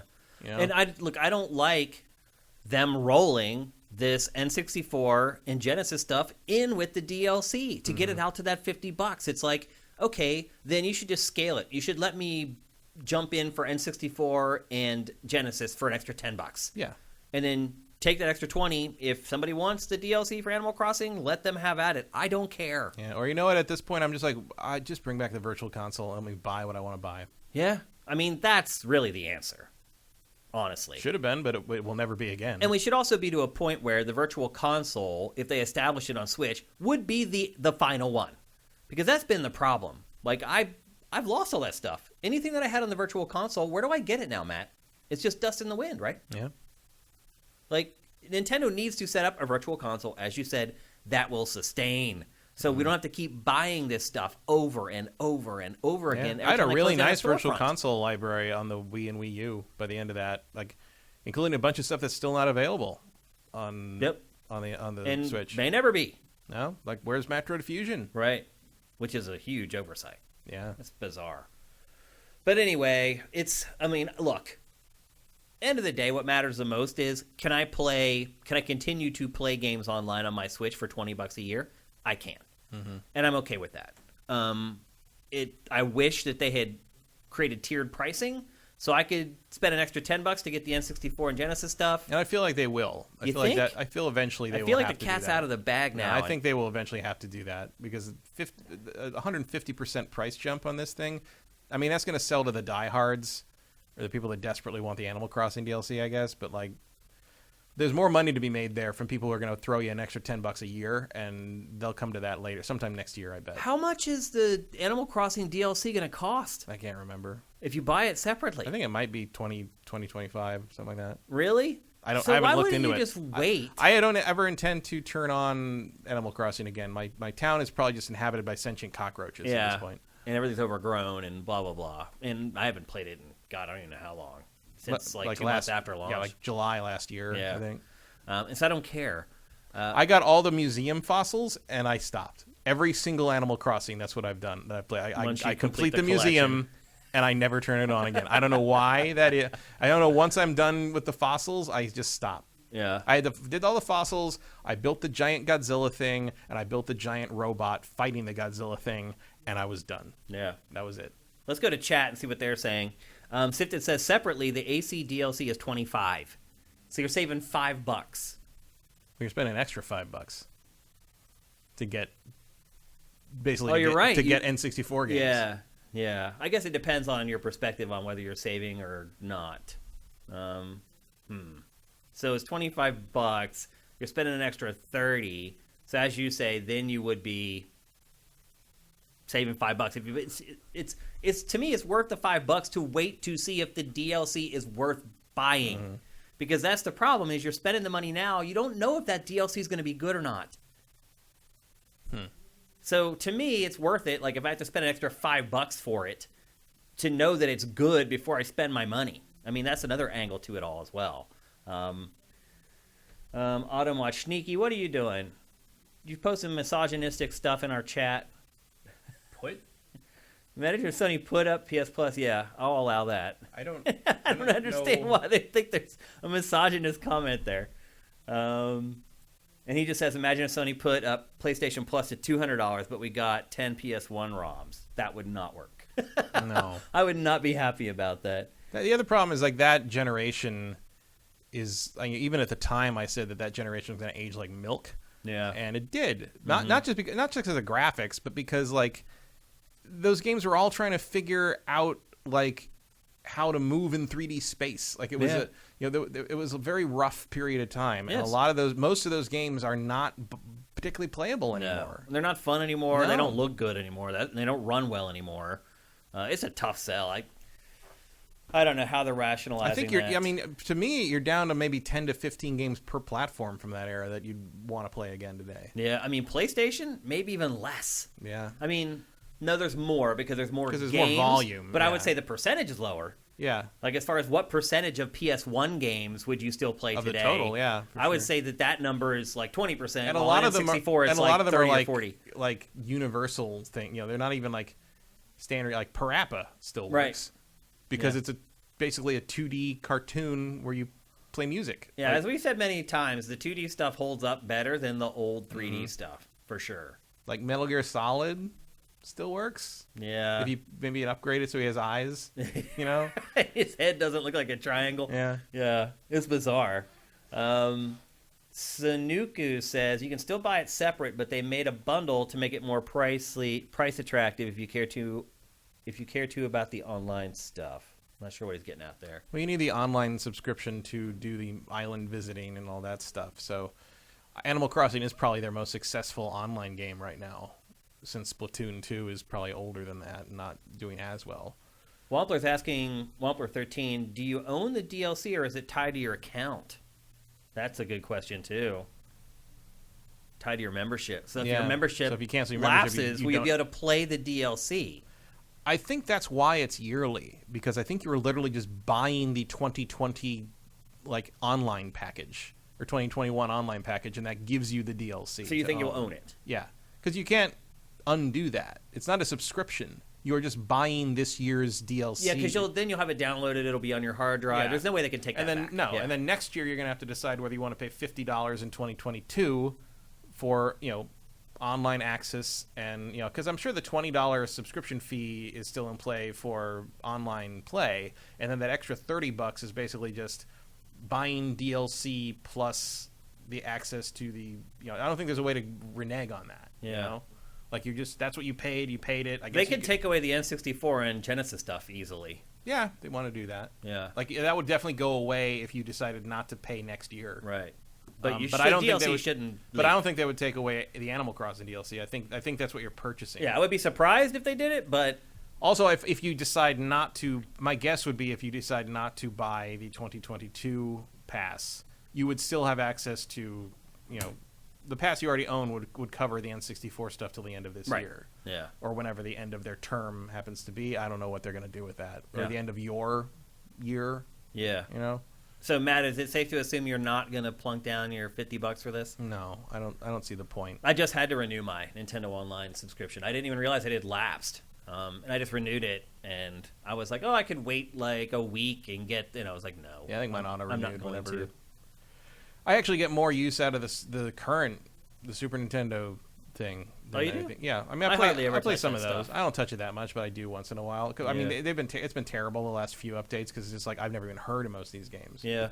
A couple of them are pretty good, but like I have no nostalgia for them because I don't know what they are. Cheap to license. Yeah, but like you got Zelda and Metroid in there. Yeah. It's cool. The staples were there, Yeah. for sure. It's nice to have those there. Yeah. But like N64, I don't have that much, pull on it. Also, the problem is like, I don't have a Super Nintendo that's easy to access. I do have a N64 with an HDMI adapter that I can just plug in whenever I want, and I have a shoebox full of cartridges that I've never gotten rid of a single N64 game outside of maybe a couple wrestling games I didn't want anymore. So I can play any of that stuff whenever I want. There's no reason to pay an extra $30 for that. Like, Yeah. I already have it. I already have access to all that. Yeah. So why? Why would I bother? Especially if they're not going to improve them and they're not going to like, give me like the, an updated version of like maybe the 3DS improvements on Majora's Mask or something. That would be something. Yeah. But they're not doing that. It's just going to be the standard game. I don't see the point. Yeah, I don't see what it gets me. Yep. And I don't want to play the Animal Crossing DLC because I'm done with Animal Crossing. So there's no appeal there. There's nothing for me. I mean, also Animal Crossing DLC, it's like, what would it even be? I mean, it's a pretty extensive thing. Yeah, it seems like there's it's a lot big, of stuff. but like, But I don't care. I mean, I don't care. Yeah. I got as deep into that as I did because I couldn't leave the damn house. right. That was Well, that was I think the a lot of perfect people lockdown are game. right there with you. But also, Yeah. in a similar vein to Left 4 Dead and Back 4 Blood, that game reminds me of that time, and I don't want to go back to that. So there's no interest in. I don't have any interest in even hearing that fucking music again. I hear you. Totally get it. So anyway, there you go. That is the latest update on Nintendo Switch Online and its pricing. Not for me, but it might be for you, and not for Matt either. But I think if you're a hardcore Nintendo fan, you're probably going to do it no matter what. Did you get an N64 controller by any chance? Of course not. That Yeah. thing sold out in 15 seconds, like I Yeah. said it would. Do you think they'll make more? Yeah, they said there's more coming in October, but you're never going to get them. It's Yeah. gonna be a year or so before you can actually get one. Now, like you said That's before, insane. now you can like go on and just get the Super Nintendo one whenever you want. But it's gonna take a while. Like you're gonna let the fanatics order Get 'em all first. order their four That their they'll sell four on copies, eBay and yeah. or because they want 4 of them because you want to be able to play 4 players in some imaginary. They think GoldenEye is gonna come one day or Perfect Dark or whatever. Yeah. Yeah. That'll last 5 minutes. Good job. You just paid $200 for controllers you use for a day. Yeah. I mean, look, if they had increased the price $5 or $10, I probably would have paid. Yeah, At $10 least for the more I would have gone first for. year until all the N64 stuff ran out. Yeah, I would have seen how their support went for it and like what was coming and stuff, and like if they were adding more. I want to look. One of the problems they do not have with the Super Nintendo service Software. is A, software, and B, niche stuff. Right. Like Yeah. there is, I've never heard of I half mean, the half stuff of on that its thing. catalog is Yeah. niche. Yeah. But like So there's if you do that same approach with with N64, there's a non-zero chance you are getting stuff like Body Harvest and Space Station Silicon Valley and things like that. Glover. Yeah. Character literally Quest just 64, a hand. Aiden Chronicles, like go nuts, just Yeah. go nuts. Hybrid Heaven, Castlevania 64. Yeah. Like there's some staples you could throw in there. Is Castlevania 64 already in there? I don't think so. It's not No. because it's Konami. It's Konami. Konami doesn't know where they are. It doesn't even know where that license Little is. Konami It's bundle. like, we get the contract for you, but we don't even know if we own Castlevania 64 anymore. Little Konami bundle update. You get the 2 Castlevanias and Hybrid Heaven and You can do fun what stuff else, like that. What else did they have? They've did they do Buck Bumble? Was that them? No. Who did Buck Bumble? THQ maybe? Was it THQ? Maybe it might have been THQ. It wasn't Konami. I know that for a fact, but I can't remember which publisher. Yeah. It may even be a publisher that's gone now. There are a lot of those. Yeah, there's a lot from that era that no longer exists. There's a lot. How about a shitty N64 fighter bundle? Yeah. There's plenty of that. War Gods, Earthworm Jim and 64. Clay Fighter. That was terrible. And Clay Fighter 63 and a third or whatever that was. I think that's the most valuable Nintendo 64 game. The one variant of it. Because it was only available through Blockbuster. Right. I have one of the. I have 2 of those. There's a lot of those that are really valuable. I don't. Not You Clay have the Fighter. Blockbuster one? No, I have the Blockbuster edition of Indiana Jones and the Infernal Machine and Beast Wars. Those are worth money. So, yeah, they are worth money. Yeah. But I do not have Clay Fighter because I never liked Clay Fighter. It wasn't good. There was no Criticom. Because it makes sense. All right, let's move on. We're going to talk next about another Buck indie Bumble game. was Ubisoft. Wow. Oh, it was Ubi. That's right. Or like that's Ubisoft brings up. It's like one of the other games I would love to see hit that N64 thing. Rocket Robot on Wheels. Never going to happen. Yeah. The original Sucker Punch game. I think Sucker Punch actually still owns the rights to that. As I recall. And that was published by Ubi as well. Yeah, published by Ubi on the same day as Rayman 2. It got buried by its own publisher by that. Rayman 2 was great. But I think I asked the Sucker Punch founder at E3 a few years ago when I saw him about, because that was when the rumors were swirling about an N64 class, like a mini, and I asked him if they owned Rocket Robot on Wheels or if Ubisoft did, and he said that they did, and I said that that would be a great one to put on that N64 classic thing, and he's like, that's true. That's a good. He like turned to someone and was like, write that down. Let's look into that. Like, I'm like, so maybe one day Rocket Robot on Wheels could be on that N64 service. And you know what? If they did that, I would probably give them some money for that, just for supporting that game, because that game's great. Vincent says that the Animal Crossing DLC for Switch that you'll be paying all that money for is basically Happy Home Designer. Yeah, there's a lot of building AKA, stuff and designing no stuff. thanks. No, I mean there's a lot of people for whom that is a big draw, that they love that aspect of things, but not for me. Yeah, no thank you on that one. Are there new fossils? That might bring me. Give me a third level, a few more rooms to the museum. Might bring Probably me back not. in. Not unless you can use them to decorate your house. You can use anything to decorate your house, Shane. That's true. You can just lay it That's on what the we're floor. all here to do. Okay, let's move on. We're going to talk next about another indie game that Matt's been playing this week. I have not played this a lick, Matt, but I will say this. There has to be some kind of lesbian homosexual theme to the game, because the trailers that I collected, they all had different shots in them, but there was one shot that was in every trailer, and it was the shot where the two hands meet. Yes. And so I'm guessing there's some kind of element like that. The to gay the game. robots, yes. They're gay robots. Androids. How does They're that androids. work? I don't know. Androids need love too. I just... You could ask David Cage's cult about that. It's right there for you. Yep. The game is called Unsighted. Yes. And it is an isometric action RPG where cyborgs are fighting to basically keep the consciousness of robots from being wiped out. Is that right? Pretty much, yeah. So this is I found out about this because some of the developers were tweeting last week about like, hey, if you don't like Metroid Dread, we made an actual Metroid game, like a Metroid Zelda game called Unsighted, and no one's paying attention to it. So I'm just like, all right, I'll take a look. So this is also on Game Pass. Wow. And it is very much in the vein, I would say, of like the cutscenes remind me of what am I thinking of? There's that shot I was talking about. I can't remember. They use over and over again. So there is a Hyper Light Drifter flavor to some of That's this. what it looks like. Yeah. But it is very, very Zelda meets Metroid in terms of Where's design. I don't get the Metroid part. It has this. The progression is very similar to Metroid in the way you explore things, get a new ability, and then can explore new things. Okay. So that is also how Zelda works. But this is much more platformy. Okay. In terms, Even though it's isometric. yeah, there's a lot more like actual like maneuver skill stuff necessary. Whereas like Zelda, I tend to associate with a little more automatically doing stuff. This is more like you got to do some jumping puzzle shit. Like there's the Metroid Twitch skills are being here. You see right there. Yeah. The Metroid Twitch skills are in play for sure. Also, there's a counter. It's like a Melda. A Metroid crossed with yeah, Zelda. Yeah, a little bit. I think I just made up a term.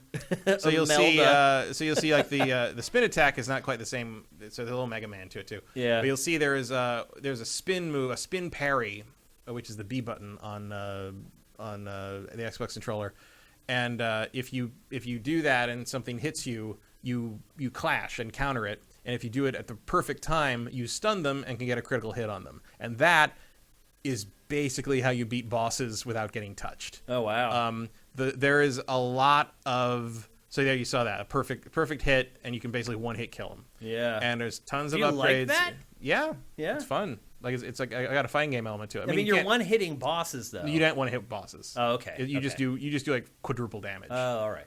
So you can kill them faster. And once it clicks with how some of the attacks work, because the attacks all work with like they send if you see a bright red flash or a bright red streak, that's where the attack's coming from. You can deflect projectiles back and kill enemies. That looks like Metroid the map. Yeah. The map is very Metroid. Oh, show. And so like you're basically so the premise is that you are an android and you wake up and you have amnesia because it's a video game.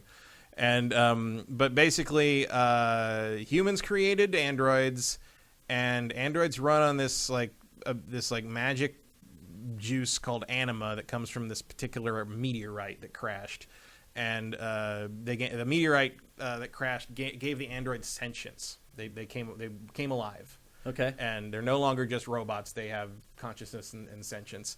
And Is there anything organic to these robots at all? No. Wow, they're all humans machines. So humans freaked out. This is why I can't understand the sexuality element of it, because they're machines.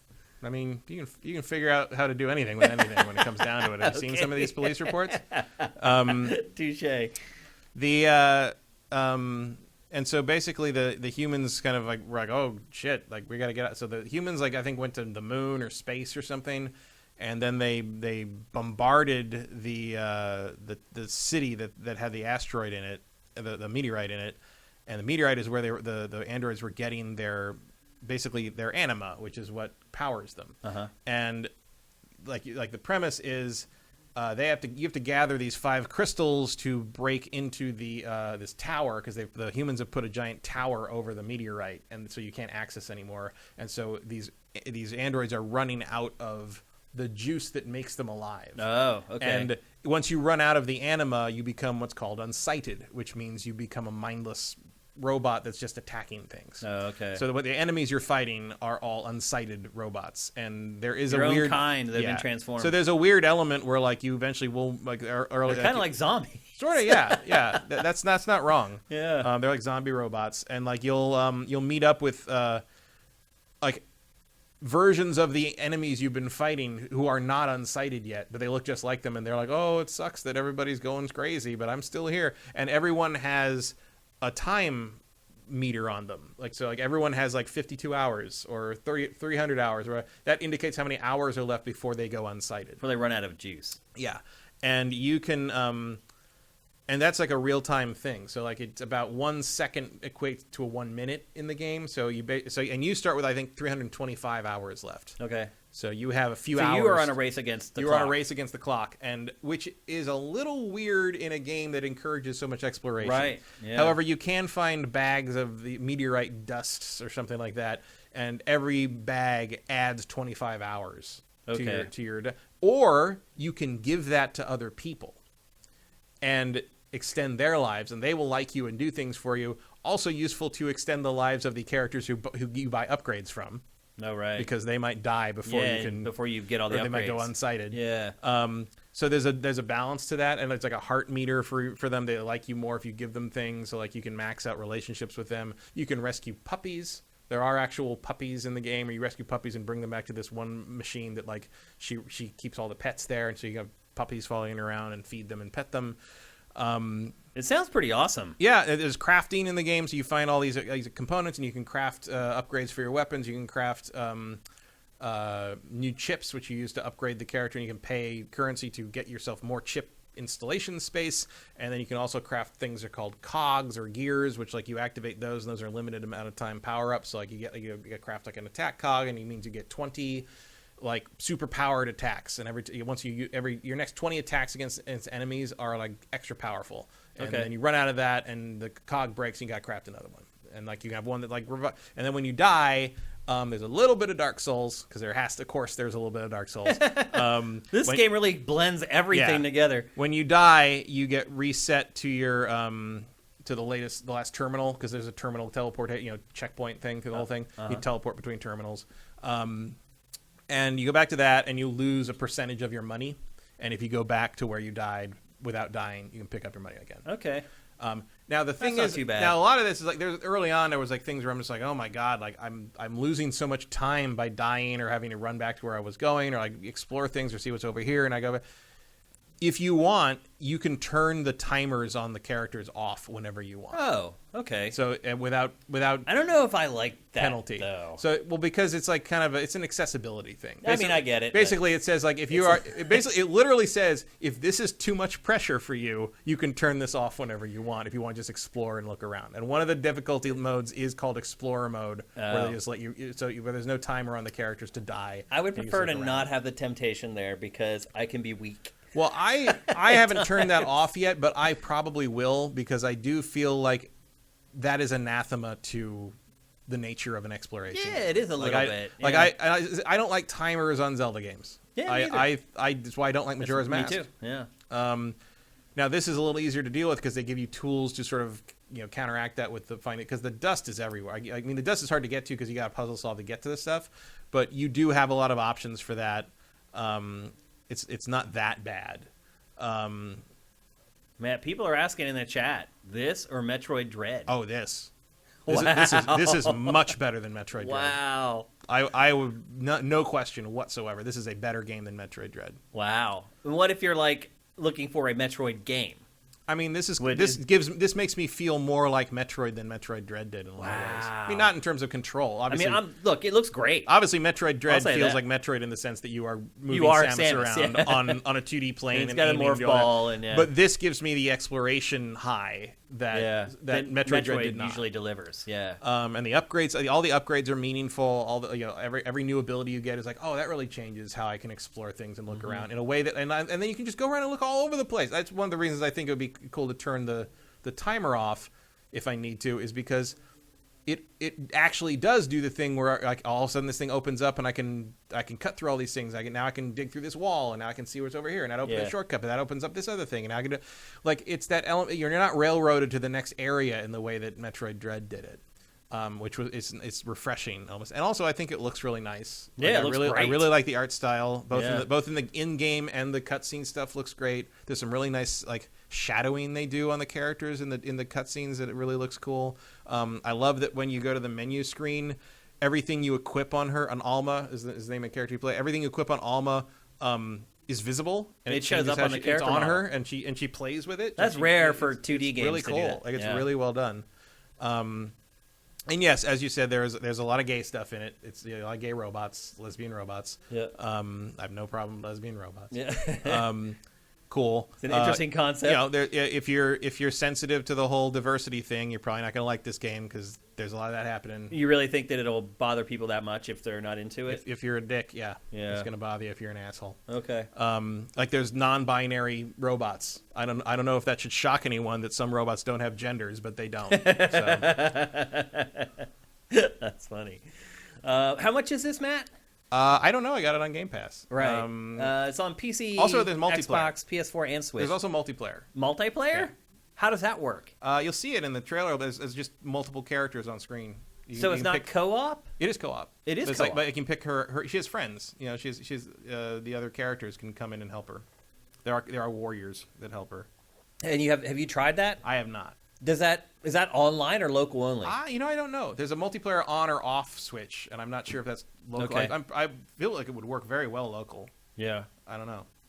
I have not tried that. Well, sometimes action games locally cooperatively are tough because it's hard to decide what the camera does. A lot of times that's why you see games that have like a tether between the two characters. $20. $20? Yeah. Is that fair to you? More than fair. Okay. Yeah. Like this is I'm glad this thing has been kind of discovered by people complaining that it about Metroid. that no one's paying attention to it while everybody talks about Metroid, because this should be talked about more than Metroid. This is a better game than Metroid Dread, without any question. I saw something funny happened this week. Once you get like some of the once you figure out how this, like the first main boss is like this arachnid thing, this arachnid robot thing, and I died to it a couple times, and then like suddenly like how the parrying worked with it just clicked, and like I killed it in like 20 seconds without being touched. Wow. And it was like it was the same kind of thing as when I beat the horse-mounted samurai boss in Sekiro without being touched the first time I saw him. Yeah. And I'm like, "Oh, this is awesome." Like it was like there's just this moment where it feels like almost like you're playing billiards with this thing. And everything snaps into place. It all snapped into place. I was like, "Oh, I get it. I get it now." Yeah. And it's great because up to then I understood what I was doing, but it didn't sing yet. Yeah. And it did on that first boss fight, and then I was like, "Oh, I'm in." This is the game I played the most this week. Oh wow! Sure. I was on, I think it was Facebook, because I'm old, and old people are the only ones who still use Facebook at this point. And I think it was from an official Video Game Awards post that Keeley or his team had posted, and someone had gone in there and written this diatribe about how Metroid Dread was Game of the Year, and that everybody knows it, and that there's no other game that could come close, and that there was some kind of a conspiracy going on between Jeff and PlayStation and Xbox to take turns giving the Game of the Year to PlayStation, then to Xbox, then to PlayStation. And, dude, I've never seen someone get blown out on social media so much in my life. Like... The people just went back. It's so easy. They're just like, okay, they just went and looked at all the game, and it was total bullcrap. But this Nintendo fanboy is so incensed by Metroid Dread that he went on there and just spouted all this nonsense and like made a fool out of himself in public. Like he didn't like Metroid Dread, or no, he loved it. Okay. He said that it's like everybody knows it's Game of the Year, and if you disagree with me, you're biased or whatever. And and then he went on this tirade about, oh, you'll never give it to Nintendo, and then people reminded him that they have given the Game of the Year to Nintendo before. Like the first Game Awards did give it to Nintendo. Yeah, and then they were also like Reggie was there to accept it after announcing a bunch of things. I just think it's really funny how, for whatever reason, Nintendo fans have really latched on to that game. It's really weird. But anyway. Well, what else are they going to latch onto this year? This game. Well, yeah, but this is not made by Nintendo. Right. I'm just saying, like, in your opinion, this game is superior to Metroid Dread. Absolutely. But people like that would never give this game a chance over a game like Metroid Dread, purely because of the IP. That's what I was getting at. Some of that, yeah. Or because it's not Nintendo, or because, I don't know, it doesn't hate gay people enough. Like, there's a whole subculture smorgasbord, yes, of reasons, but that aren't really reasons. So anyway, there you go. That's Unsighted. I mean, they're shitty reasons, but I guess they are reasons. Yeah.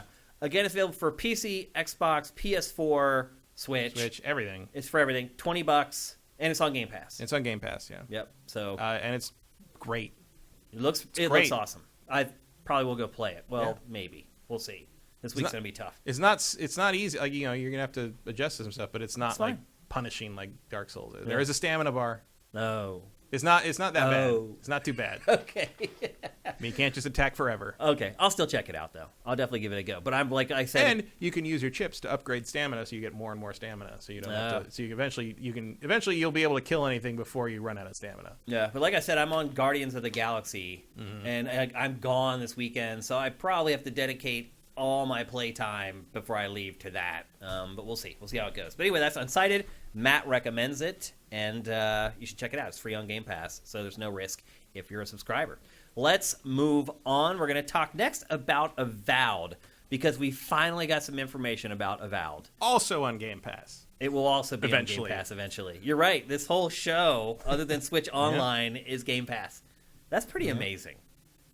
Think about that. Yeah. An entire episode of GameFace has Game Pass almost for every topic. Yeah, except I guess not Elden Ring. But Yeah. Well, that was just an aside. Maybe. That wasn't an official topic, Matt. Actually, wow. who knows? That would rock the Casbah Yeah. if they got an exclusive on that game for even a limited time on Game Pass. Mm-hmm. We'll see. But we're going to talk to you about Avowed, which is well, I don't know if it even matters anymore to call these games exclusives. It is a Microsoft published game, which means it will be on Game Pass day and date on release, and for both Xbox and for PC. It is a brand new RPG franchise from Obsidian, which that team is legendary for creating great action RPGs across the years. Wait, J.M. Rain. Oh, what did he say? J.M. Rain asked what the name of the last game was. Yeah, the last game was Unsighted. Unsighted. Yeah. Yep. I'll make sure people know that was what that was, because. Yep.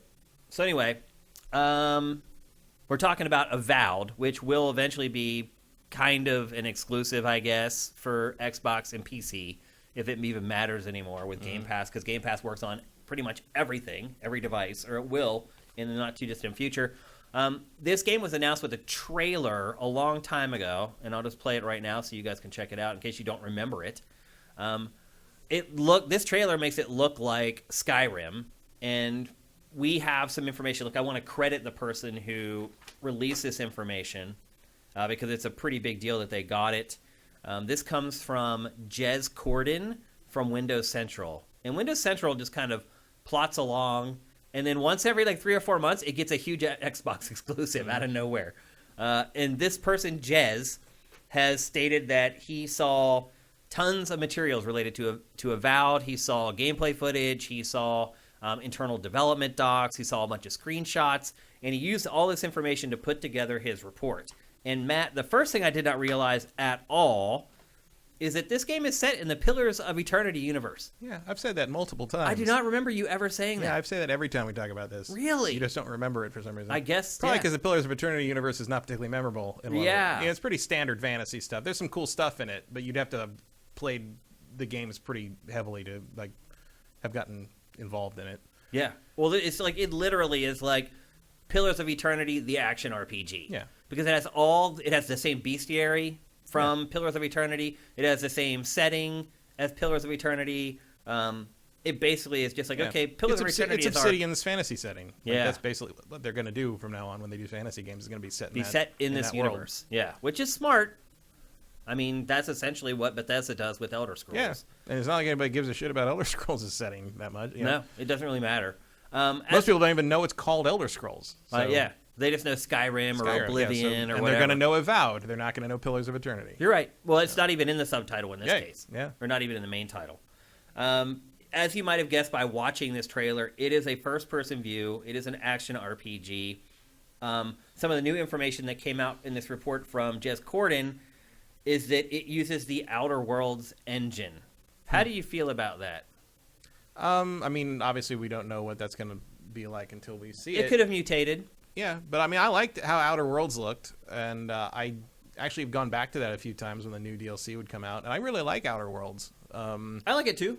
I don't know that I like the look of it that much, though. I do like the look of it. Yeah? I mean, I like Not weird bad. alien worlds and stuff. We'll have to see how they do kind of update it for modern, the new consoles. Yeah.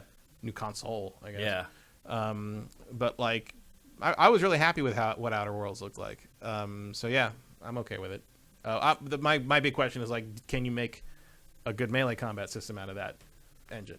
We haven't really seen. I mean, there are melee weapons in Outer Worlds, but I don't think we've seen anything on the level of what it would need to be a Skyrim killer. Not that Skyrim has amazing melee combat, but you know what I'm saying. Yeah. Yeah. I mean, anything could be an improvement over Skyrim. Mm-hmm. But also like Skyrim, there is two-handed combat in this. Which provides a bunch of different options and opportunities. You can even use, if you want to cast the really potent spells, you have to use two-handed spell casting. Right, just like Skyrim. Yep. I mean, it basically rips the whole concept. Yeah, from I mean, Skyrim. it's basically they were making a Skyrim killer before Microsoft bought Bethesda. And now they're let's finish it. I guess we'll just do this, yeah.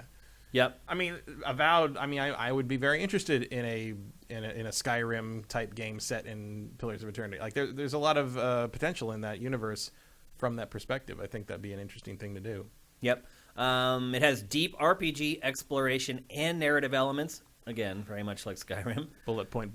Yep. Bullet point. Multiple class play styles. Oh. And as we said, two-handed unusual. combat, just like Skyrim. Wow. Even the spells and all the other stuff, also from Pillars of Eternity. Yeah. So they're bringing over all that stuff. There are weapon enchantments, the Pillar-style guns, like muskets. If you remember, Pillars of Eternity actually has guns in it, which I've kind of forgotten. Well, yeah, especially Deadfire. Like, that was, it was a pirate game. Yep. So a lot of muskets.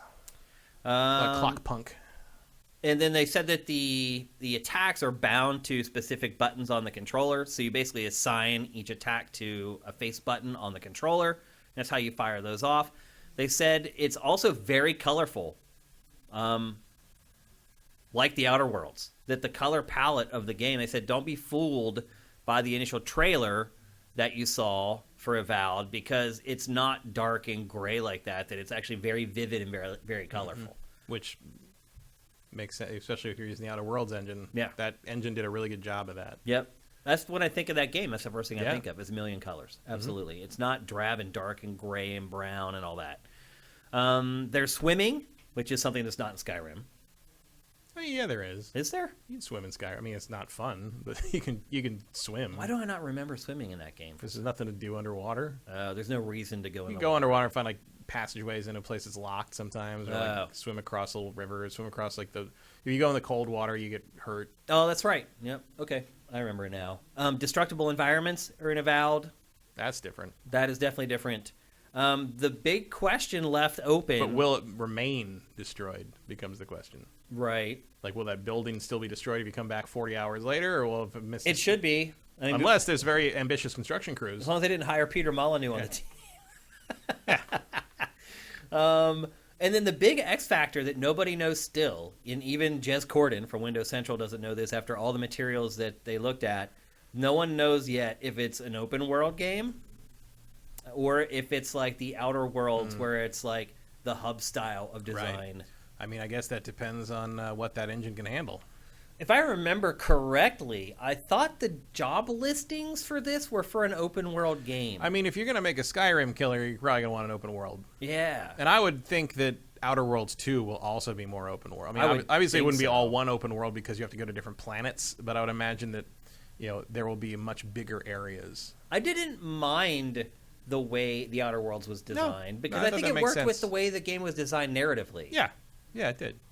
And I don't need giant open planet area. I mean, Outer Worlds pretty much uses the same strategy as Ratchet and Clank. Yeah. And it's fine. Like, it gives you really nice exploration area moments of these like weird planets, and then takes you to a new one.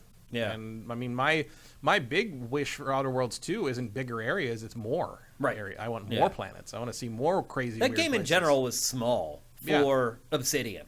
Yeah, it felt proof of concept-y. It's although the DLC adds a lot of meat to it. I mean, like with the DLC, 2 DLC packs in place, I think it's a pretty good size game.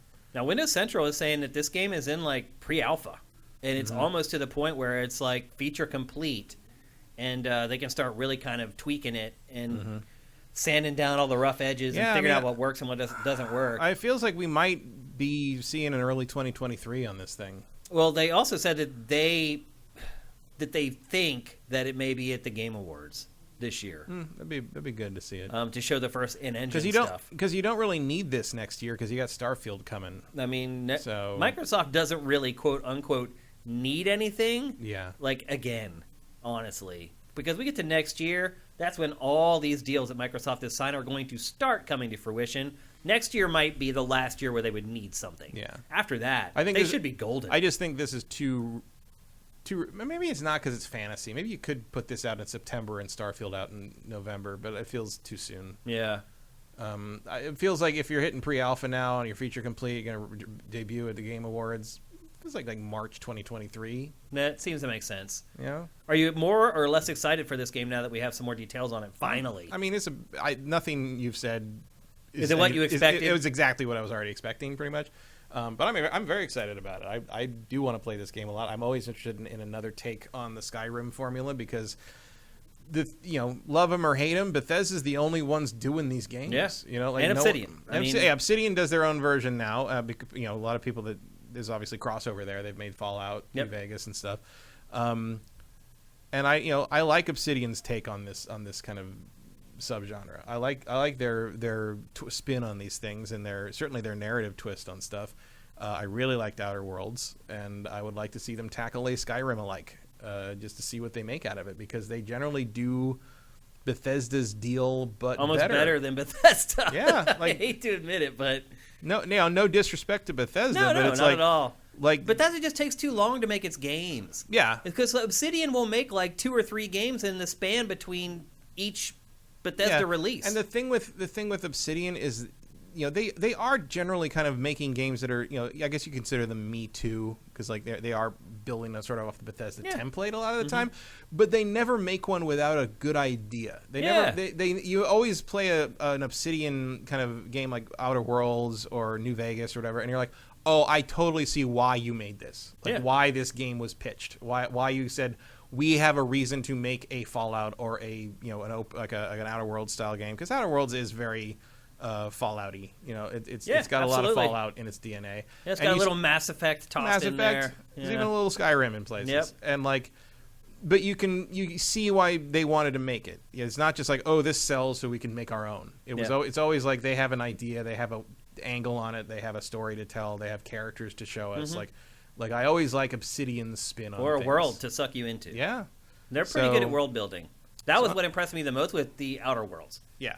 And that's also what's interesting to me about Avowed, because I have played both Pillars of Eternity games, and I do like them, and I think the world is interesting but kind of unrealized in a lot of ways. Yeah. Deadfire does a better job of it. Although it's telling that when people play Deadfire, they tend to be like, I had no idea this kind of stuff would have happened in this world. Yeah, because the first game's world is so generically D&D, outside of the reincarnation sort of reading people's past lives things, that like there's no real reason to differentiate it from what, say, like a Baldur's Gate had. Yeah. Deadfire really does a good job of making it its own thing, and turning that into a more accessible 3D action game is going to be a good move, I think. I think the big X factor for Avowed is, are they going to be able to nail the first-person combat? Yeah. It's like, obviously the guns and the bows, they're going to be fine. But how does the first-person melee work? Yeah. And that's something that's not easy to get right. No. And they and look, Obsidian has dropped the ball on combat in the past. Yes, it has. Even when they didn't drop the ball on anything, because Outer Worlds combat wasn't great. Outer Worlds is not amazing. I mean, when I say serviceable, but when I say bad Obsidian combat, I am mostly thinking about Alpha Protocol. Yeah, well.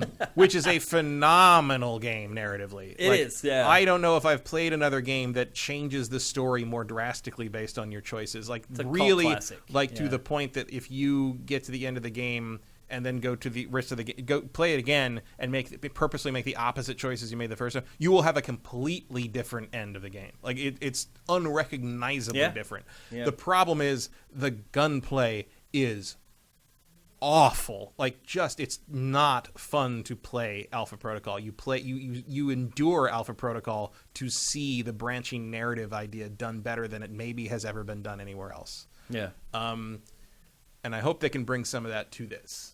Yeah. I'm excited for this have game. Combat that doesn't make me go ugh. I mean, this is pretty high up my list of like games that like I'm jacked up for. Avowed, Yeah. like it's probably top 5, top 10. And I can't wait to see all the people going like, Avowed, what's that? Why would they say that? Because people don't know the word avowed. Oh, weird. Life is weird. So your guess is... Do you have any idea how many times somebody says thesaurus and somebody thinks they're talking about a dinosaur? One would be too many. So you're thinking early 2023? I think like Q1 2023 might be. I wouldn't be surprised if it makes it out end of year next year, if it's already in alpha. It might. But these games, there's a lot of bugs to squash. Oh yeah, well, especially Obsidian. I think you got to make a really good impression. Let them spend 2 years doing that. After Fallout New Vegas, let's let the Microsoft dev community sort of like help out with like figuring some of these things out. That pays dividends. It does. Yeah. It does. Absolutely. And I also do think Obsidian does have the reputation for putting out the buggy stuff, especially when it comes to these like kind of Bethesda alike things. I mean, look at Fallout New Vegas. It was a disaster at launch. Still is to some degree. especially if you're Yeah. trying to play the 360 version backwards compatible on the Xbox One. Is it broken? Ask me how I know. It's like, I mean, it still crashes a lot. Yeah. It's just all. The Outer Worlds, though, wasn't like that. Outer Worlds is solid, but also but it was also not an open world game. no, and, but it's also lower profile And this smaller. This is their biggest most ambitious release in a very long time, and the first big ambitious release under the Microsoft ownership. So you want to put your best foot forward on this. So I think give them the time they need to make this thing really come out of the gate polished, because you're already going to be suffering from the PR disaster of how bad Starfield's going to be at launch, because we all know that's going to happen. I would hope not. I hope not, because Starfield is my most wanted game next year, probably after maybe Horizon. But I mean, they have been working on it for a really long time. But we've all been to Bethesda launches before, right? It's true. Yeah. There's no time like the present to do it upright and change. I'm the hoping they're pattern. turning over a new leaf with their new owners. Oh yeah, well after Fallout 76, I would hope they would They better. realize like, oh, They can't do that We better again. stick this landing. definitely can't do that again. But yeah. Yep. Let's see what people Again, in chat no are battle saying. plan survives contact with the enemy. It's one thing to QA test with 1,000 people; it's another to put it in the hands of millions of players. Sanuku is saying, "What the hell are those guys on? The game is in pre-production." Okay, you can't say stuff like this and call people out without citing where you're getting the information from. So, if you're going to slag somebody and say that their information is incorrect after they shared where they got their information from, you need to share where you got your information from.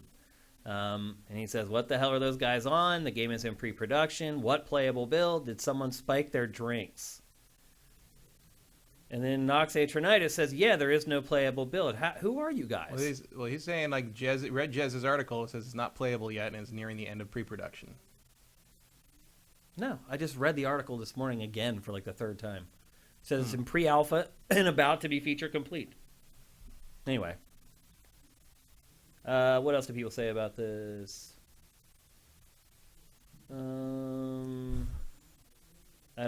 It's just these same two guys saying that we're idiots, basically.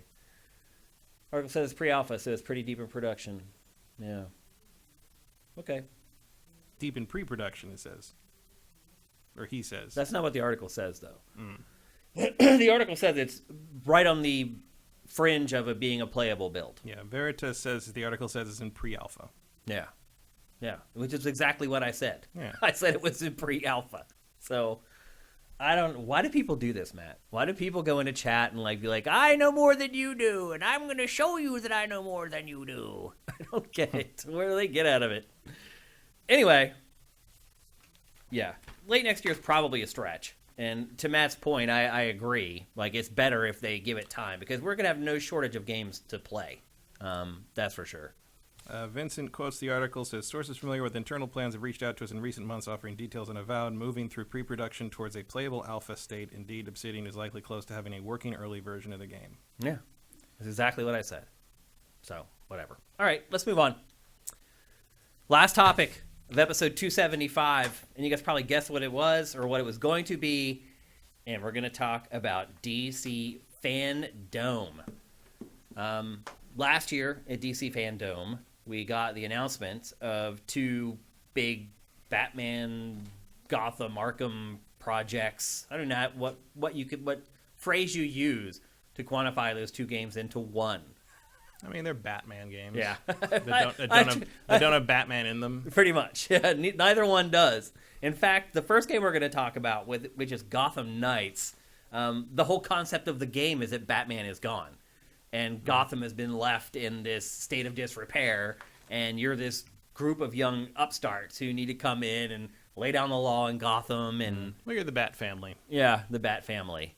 And one thing I would say about that is we got a huge chunk of gameplay when they debuted that a year ago, and we have seen nothing about it since. But for FanDome 2021, we got the first story trailer, and this is important because I don't think a lot of people know what the Court of Owls is, which is the crux of the story in this game. I'm still not 100% certain what the Court of Owls is. I know it's this shadow organization in Gotham, but I can't figure out if they're good guys or bad guys. They're bad guys. They're a secret, super secret underground organization that's existed for basically as long as Gotham has, that are secretly pulling all the strings And they're like the secret elders of Gotham, sort of think of it like that. So they say in this trailer, they're like, I didn't even believe that they existed or whatever. Right. So kind of think of it as like, it's almost like it's a bit of kind of an explanation stab at like, why does Gotham never get any better, even with everything that Batman does? Mm-hmm. And it's because the Court of Owls is really manipulating everything. It's why Gotham's so weird. Why do they want Gotham to fail? To enrich themselves. Okay. It's all, you know, it's an oligarchy thing. If I remember right. Weird. Not weird. It's how the world works. Like there's a bunch of rich aristocratic people running everything and siphoning off all the money to have but if the power. city goes under, there's nothing to siphon. The city's from. not going under because they're still making money. Okay. All right. And how do the Court of Owls fit into this whole plot? So I guess your group here, the band of the former Robins and Team Batgirl, Batman, Bat Family, they're going to essentially accidentally uncover the Court of Owls while looking for Batman, presumably because Batman has gone undercover to infiltrate the Court of Owls. Because Batman, I don't think is supposed to be dead in this. There's a couple shots in the trailer that lead me to believe he's not. Not what? Dead. Yeah, no, I don't think he is supposed to be dead in this. He's not supposed to be? He's missing. Oh, okay. He's not there, but I don't think he's supposed to be. I mean, they might think he's dead. I don't know, but I don't think he's dead. Okay. This is not a sequel to Arkham. Right. Suicide Squad is. Suicide Squad is, yeah. As people have discovered, kind of sorting through. We'll get to Suicide Squad. But yeah, there's some more obvious hints in that versus in Gotham Knights. Gotham Knights is its own standalone thing, pretty much. And it's a cooperative game. Yeah, which I think is probably a branch off of, because the Court of Owls made a lot of sense as the next step for the Arkham games, but then they just sort of stopped making them. Because this would also technically work as a follow-up to Arkham Knight, the premise that Batman's gone and his protégés have to sort of like solve the problem. Right. But instead, I guess they just made it its own standalone game. I mean, I'll just be honest. I do not find the Court of Owls interesting as an enemy. The Court of Owls is one of the best Batman stories ever told. I may or may not believe that. It may or may not translate as a decent enemy of. I mean, think of it. The way they're treating it in this feels like it's going to be pretty much the League of Assassins. Yeah. Just you're kind of like fighting a shadow organization. It's sort of like Ra's al Ghul's things. Yeah. I prefer like the bad guy. Well, there will instead be of that the bad too. Guys. There plural. will be that too. I mean, there's a leader of the Court of Owls. And is he awesome? And he's bad. Or is he just some dude? Like he's very important. Yeah. See, as someone who doesn't really give a crap about Batman or Batman's lore, and that doesn't resonate with me. I'm not going to tell you the end of Court of Owls because some people may have not read it yet. All I will say, it is one of the best Batman stories ever told, and you will not be let down by what the revelation of what the Court of Owls and who the guy running them are. Assuming they adapt it well, accurately. Who knows what they're doing here? Right. Like, it could be. It looks on target, but who knows? Yeah. And as the villains for an entire video game, I don't know, but also we see other villains, and there's tons of villains in Gotham that can be play bit parts. Yeah, maybe. I mean Arkham did that too. I mean the bad guys in Arkham Knight were technically the Arkham Knight and his paramilitary guys, but you fought a bunch of other things during that. Arkham City, you were fighting the Joker, but you went after Mr. Freeze and the Penguin and all. There's a whole rogues gallery to deal with, and I'm not really worried about that. So far from this game, the least interesting thing Arkham to me, Knight turned 10, or Arkham City turned 10 yesterday. Wow. Okay. Just from what I've seen of this game so far, the least interesting thing to me is the Court of Owls. I mean, I don't know. Like, they're not like visually exciting characters. Yeah. Visually exciting enemies, really. Mm-hmm. But it is a very good story. Okay. Well, hopefully they can adapt it well and accurately, so it stays true to what Matt's talking about. Well, I don't know. I mean, not having Bruce be the center of the story means they're adapting it differently. Right. So he was the center of the story in the comic. Yeah, Batman is definitely the protagonist of the Court of Owls story. Which lends credence to maybe he does appear eventually. I would be very surprised if they don't accidentally... my guess is just in terms of how these things go is that it's going to be a thing where their investigations blow his cover. that he's infiltrating the Court of Owls to figure out what's going on, and that's why he disappeared. And he had to make it look like he was dead. Right. But then they accidentally force him to break cover, and like now they just got to take. And now he's on their side, and blah blah. Right. Blah. Like that's what I guess. Or maybe it might do an Indiana Jones Temple of Doom thing where he's been brainwashed or something. And you just snap him out of it, so you got to fight Batman. Ooh. So I don't know. Like, could be stuff like that. Would be kind of directions I could think they would take it. Are you excited for this game? Yeah. Like I'm kind of right there with you. Like I think it depends how hard it's going to be to play it solo. Yeah. Because I'm not interested in the co-op thing. Well, you'll have me, and we can just find 2 other people. Or wait, is it 3? I don't remember. I think it is only 3. Is it 3? Yeah. We can find one other person. I don't have any interest in playing a co-op Batman game. You want to play Batman with me, Matt? I don't want to play Batman with anybody. Why? You hate me. It's not interesting to me. It's definitely a different take. I mean, I would rather just have another Arkham game. Yeah. As much as I disliked Arkham You hated Knight. the last one. Yeah, but you could just do Arkham City again. That's all I need. Yeah, now Rocksteady obviously has moved on to something else, which was also shown at DC FanDome. Yeah, but the people who made this also, Origins wasn't my favorite, but it was better than Arkham Knight. Yeah. I didn't mind Arkham Knight. I liked it, actually. I played it again. I did a couple years ago, I did a whole replay through of all the Arkham games. I despise Arkham Knight. Oh, I'm well aware. Like that's probably the biggest disappointment of last generation to me. Like, wow. Just a terrible, terrible series of decisions. Wow. I agree with you that it's probably not the best of that series, but I still thought it was good. I still enjoyed playing it. Yeah, I hated it. I do think it's better with all the DLC in place because there's actual Batman villains in it now. Yeah. But it's like, especially in comparison to City, which I think a very strong case can be made for City or Asylum being the best of the Arkham games, one way or the other. Although ironically, I think that Origins, which I think has the worst combat, has the best story. I'd probably agree with that. Or at least the best written story, I thought. Yeah. I don't know. I went back through all 4 of them, and I still like Knight the least, and I like Origin a lot more than I did the first time, in part because at least it wasn't Knight. Okay, so you do not like Arkham Knight, which was made by Rocksteady. Yep. And now Rocksteady is working on Suicide Squad, Kill the Justice League. And let me just take it right back there, because people wondered where this was set. And there you go. Yep, it's Arkham. It is set in Arkham. Everyone was Gotham, rather. Yeah, and everybody was like up in arms wondering where it's set. As it turns out, they are returning to a familiar setting. Does that make you more excited? No. No? I mean, I don't know what they're doing with this, and it also sounds like another thing I'm going to have to team up with other players to do, which I don't care about. I don't care about Suicide Squad stuff. Like it's just as an IP in general? No, the James Gunn movie I like well enough. It's okay. I like Harley Quinn, but it was better than the one prior. I'll say that. Oh, like by a lot. I've had dentist appointments that are better than that one. But it's just not as interesting. I've never. This isn't about the game or the modern. It's like I've never found the Suicide Squad thing to be particularly compelling. Yeah. This is the first in-engine footage, by the way, of this game. Yeah. Before the prior trailer we have was all CG. This is what the game actually looks like.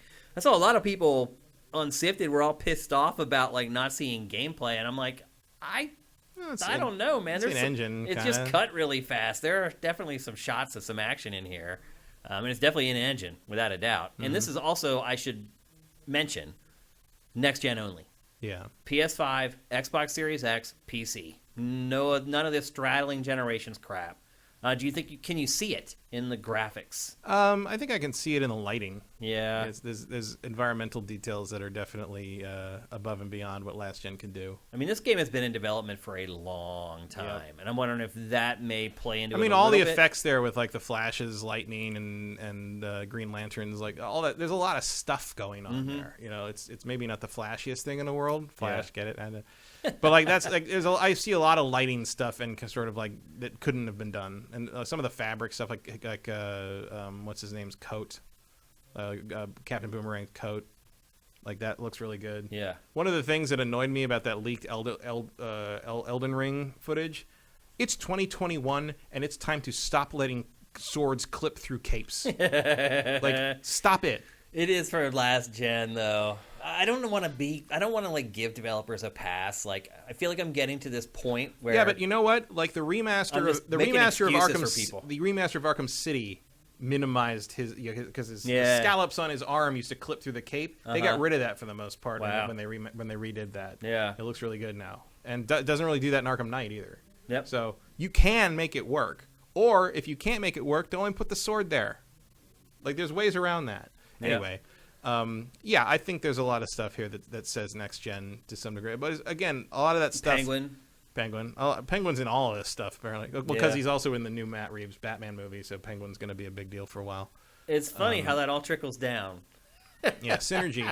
Synergy is important. They're like, we got to remind people about the Penguin so that when he's in the movie, that people are excited about it. I mean, it happens. Well, like for years now, She-Hulk has been. They changed her. She was huge and big and huge and muscly and Like Hulk, yeah. like Hulk, and she was she couldn't talk very much. Although you could saw her internal monologue was still a very smart lawyer person. Yeah. But she's got a new series coming out, and she's going to go back to her old classic self, like kind of like a 9-foot tall green woman in a suit doing lawyer stuff, because that is what she's going to be in the Disney Plus film. show. Yeah. In the Disney Plus show. So Yeah. you gotta synergize. Yeah. It makes sense, I guess. Anything that stood out in that trailer for you, Matt? Not really. I mean, like I don't think. Yeah, I do sympathize with sort of the negative responses to the trailer in the sense that we still don't really know what we're doing. Yeah. There's in-game stuff. There's probably in-gameplay shots in this trailer, but there's. Did you mention a minute ago it's cooperative? I thought it was cooperative. Is that Really? It's not I don't know. I mean, you're gonna make a Suicide Squad game and not make it cooperative? I honestly don't know if it is or it isn't. I just thought maybe you had heard something about it. I don't know. I mean, it makes sense that it would be because they are kind of a team. But I don't know. I think most people would probably want to play with Harley Quinn, though. Yeah, I mean, sure. I think this is one of those teams where there are some members that are far more desirable than others. Sort of. I mean, like Justice League, I like all of them, but sort of. But I think it depends on like what you want your gameplay style to be. Like if I feel like you would be more of a Deadshot person. Yeah. You want to just punch stuff. You're King Shark. You want to. Or eat stuff. I don't actually know what the point of Captain Boomerang would be. But Yeah, I don't either. Yeah. He's the smart one. Kind of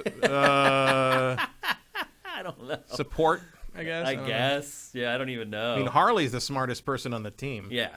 She's the mastermind. And the plot of this, I mean, for what we know of it so far, is it's the typical Suicide Squad plot where they have the bombs in their heads. I guess Boomerang's the gadget character. Yeah, like he's got a lot of.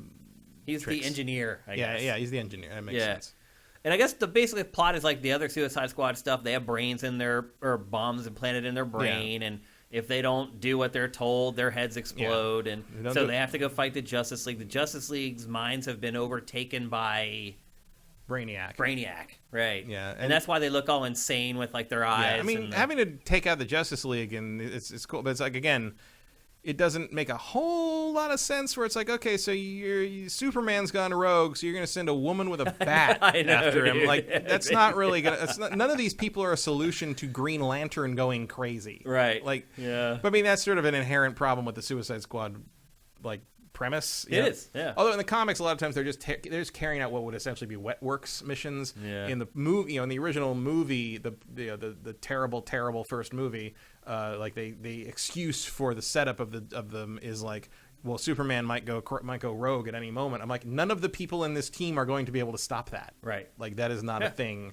I mean, Superman just kind of breaks everything, right? Yeah. Because he's so powerful, it's like no one can really mess with him. Right. So, I mean, if he was really gone, like where under Brainiac's control and like murdering people, he could kill all 5 of those people before he could blink. Right, by snapping his fingers. Yeah. Yeah. He just, literally by snapping his fingers. So could Flash. Flash can hit you 100 times before you can think. Right. Like. Yeah. None of these guys. That's why they're scary. Yeah. That's why and you don't want taken over. That's why you don't want to think about it too much, and why they make a really big effort in the comics to make you believe that Superman and Green Lantern and Flash are really good people at heart, who would never do anything like that. Right.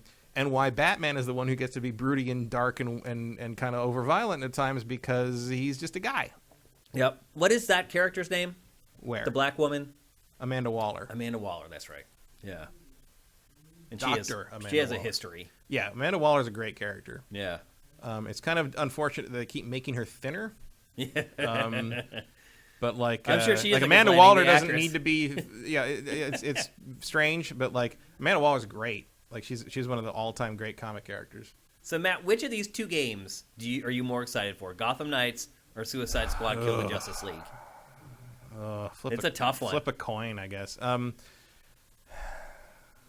The premise of Suicide Squad is more interesting to me, like assassinating the Justice League.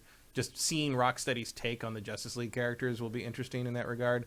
As far as who I'd want to play as, I'm more interested in playing as Nightwing or Batgirl, the characters in Gotham Knights. But neither of them really like ping. Neither of them really pins the needle. Chat, what say you? Which of these two games are you more excited for? Gotham Knights or Suicide Squad: Kill Justice League?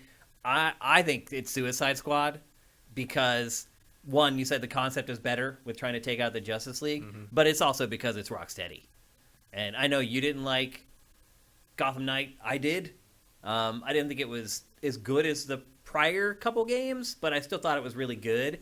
And I do think that Rocksteady is really talented. They are. And like Arkham Knight is technically solid, or was after the PC version got fixed. I don't think that Arkham Also being next gen only, that makes a difference. Yeah, I don't care about that really, but Arkham Knight, I don't care that like to me Arkham Knight is not that like they made a bad game technically. It's that I disagree with every creative choice they made about that game. Yeah. Which has nothing to do with whether they can make a good Suicide Squad game. All right, let's take a look at what chat's saying.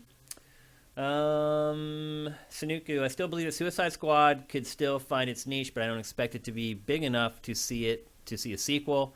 On the other hand, the Al Batman game can still become something special, even with the cringe team part. Okay, that's fair. I would be a little surprised if Suicide Squad wasn't a bigger hit than Gotham Knights. Suicide Squad is the only DC live-action movie in the last 10 years to make any kind of impact on the cultural zeitgeist. Harley Quinn has become a regular Halloween costume because of Suicide Squad. No, people can't even remember anything else that happened in that movie except that Harley Quinn looked cool. Yep. So I think Suicide Squad has the bigger hit potential of the two of these. Okay. Also because it's Rocksteady, and let's be honest, it's probably going to be a better game. Yep. It seems like most people agree with us. Vincent also clarified a couple things. Suicide Squad can be played solo or in 4-player online co-op. Right, but we'll see if the solo, much like Back 4 Blood and Left 4 Dead, let's see if the solo is any good. And then Gotham Knights is only 2-player co-op. I knew it was a weird number, but I thought it was 3 instead of 2. That's interesting.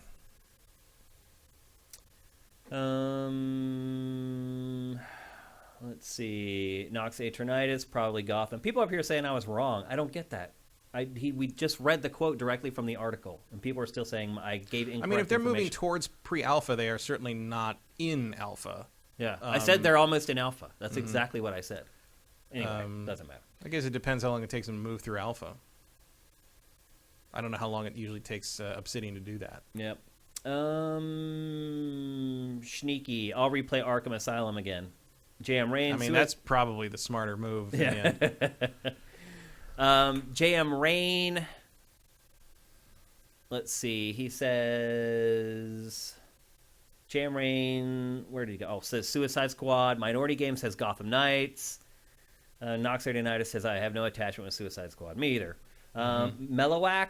Suicide Squad by a mile. Erebus Jones, they've taken so long to get these done. I'm struggling to find enthusiasm for either. I mean, that's a point too. Yeah.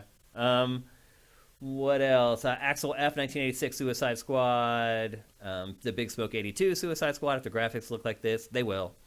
I think that's it. So it sounds like most people are. I think just having. I mean, Suicide Squad did well. Like people recognize that it's basically the James Gunn team here. The lineup. Yeah. I think.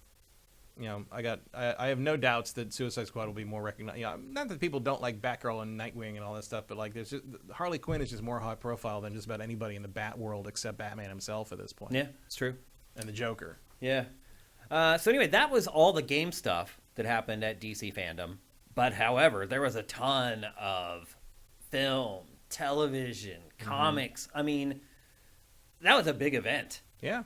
I mean, they blew it out. They really did. And we're not, obviously we're a gaming podcast, so we're not going to talk about this stuff crazy in depth. But I do want to get Matt's takes on a couple things because I value his opinion on stuff like this a lot, and I'm sure you guys do too. The Batman, launching on March 4th, 2022. How you feeling about that? I mean, I have some confidence in Matt Reeves. Like, he does good work. I'll definitely see it. I liked the new trailer. I thought the trailer was bleh. I liked it. It looked pretty. It looked very like it was trying very hard to be dark and gritty. And I got a weird feeling of like, are you showing me all the best things in the movie in this trailer?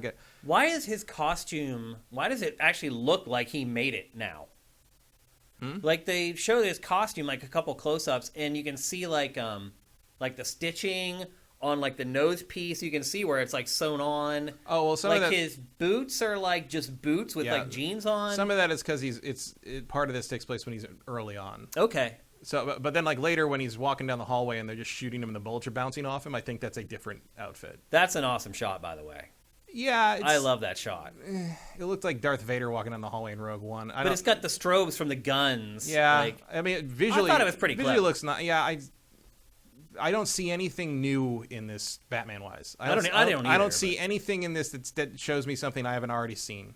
You know, like it's nice that you're kind of backtracking on the Affleck Batman thing. Not that I thought he was a bad Batman. For Robert what he was Pattinson is now Pat Bat. Yeah, he seems fine. it's fine. Yeah. Sure. He didn't stand out or anything. No, I mean, and the Riddler looks, an interesting take on the Riddler. It could be a revelatory thing, maybe. Like, so, but really, the interesting stuff is going to come out of the villains on this.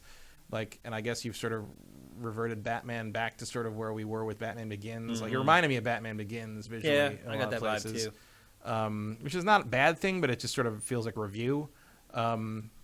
Like, I understand you kind of got to go back to the drawing board in a couple ways for this character because of what's been done to the DC movies in the interim by Zack Snyder and the other hopeless people they've had driving this ship directly into the wall. But and the other stuff is going to do the same thing. Like, a lot of this is course correction. I do think it's weird that they're going to have 3 live-action Batmans next year. That is odd. You're going to have Pattinson in this movie. You're going to have Michael Keaton and Ben Affleck in the Flash movie, playing different versions of Batman. A little weird. Now, the Flash, reason for that in part is because the Flash is doing a giant a giant course correction for the DC extended universe that's basically going to erase the Zack Snyder movies from continuity, which, great, awesome. Like, too bad you couldn't have done that ahead of time and realized not to let him do those stupid, terrible movies. But, like, in the end of that, I think you're going to end up with Michael Keaton as the Batman in the DC movies. And there are already rumors that he is going to be Batman in the Batgirl movie. Wow. So you're basically going to kind of do Batman as an older character in these movies. Interesting. Probably also why they had Michael Keaton narrating the Flash trailer. Yep. Interesting. Also amazing to me that Titans is getting a season 4. Like, I guess that show must cost nothing to produce. I mean, I didn't even include all this stuff in here. Like, there were so many TV shows coming. It's overwhelming. Yeah. Every over-the-top service has... Well, and DC is all over. At least one. You've got the HBO Max stuff with DC. You've got the movies. Now you've got a Batman series that is going to be separate from the other movies. You've got the CW shows, which have actually done probably the most justice to the DC concepts of anyone. That all turned out way better than any of it had any right to. And they've actually done the crossover stuff better than the movies have. With the Legion stuff, and even like the Doom Patrol. Like, Doom Patrol is a great show. I didn't even know some of these shows. I was aware of the shows, and didn't even know that they were like DC properties. How about the fact that Pennyworth is on a season 3? I didn't even know that show was on. It's crazy. There's so much. Injustice, the game, is getting an animated series, right? Yeah. Is that good?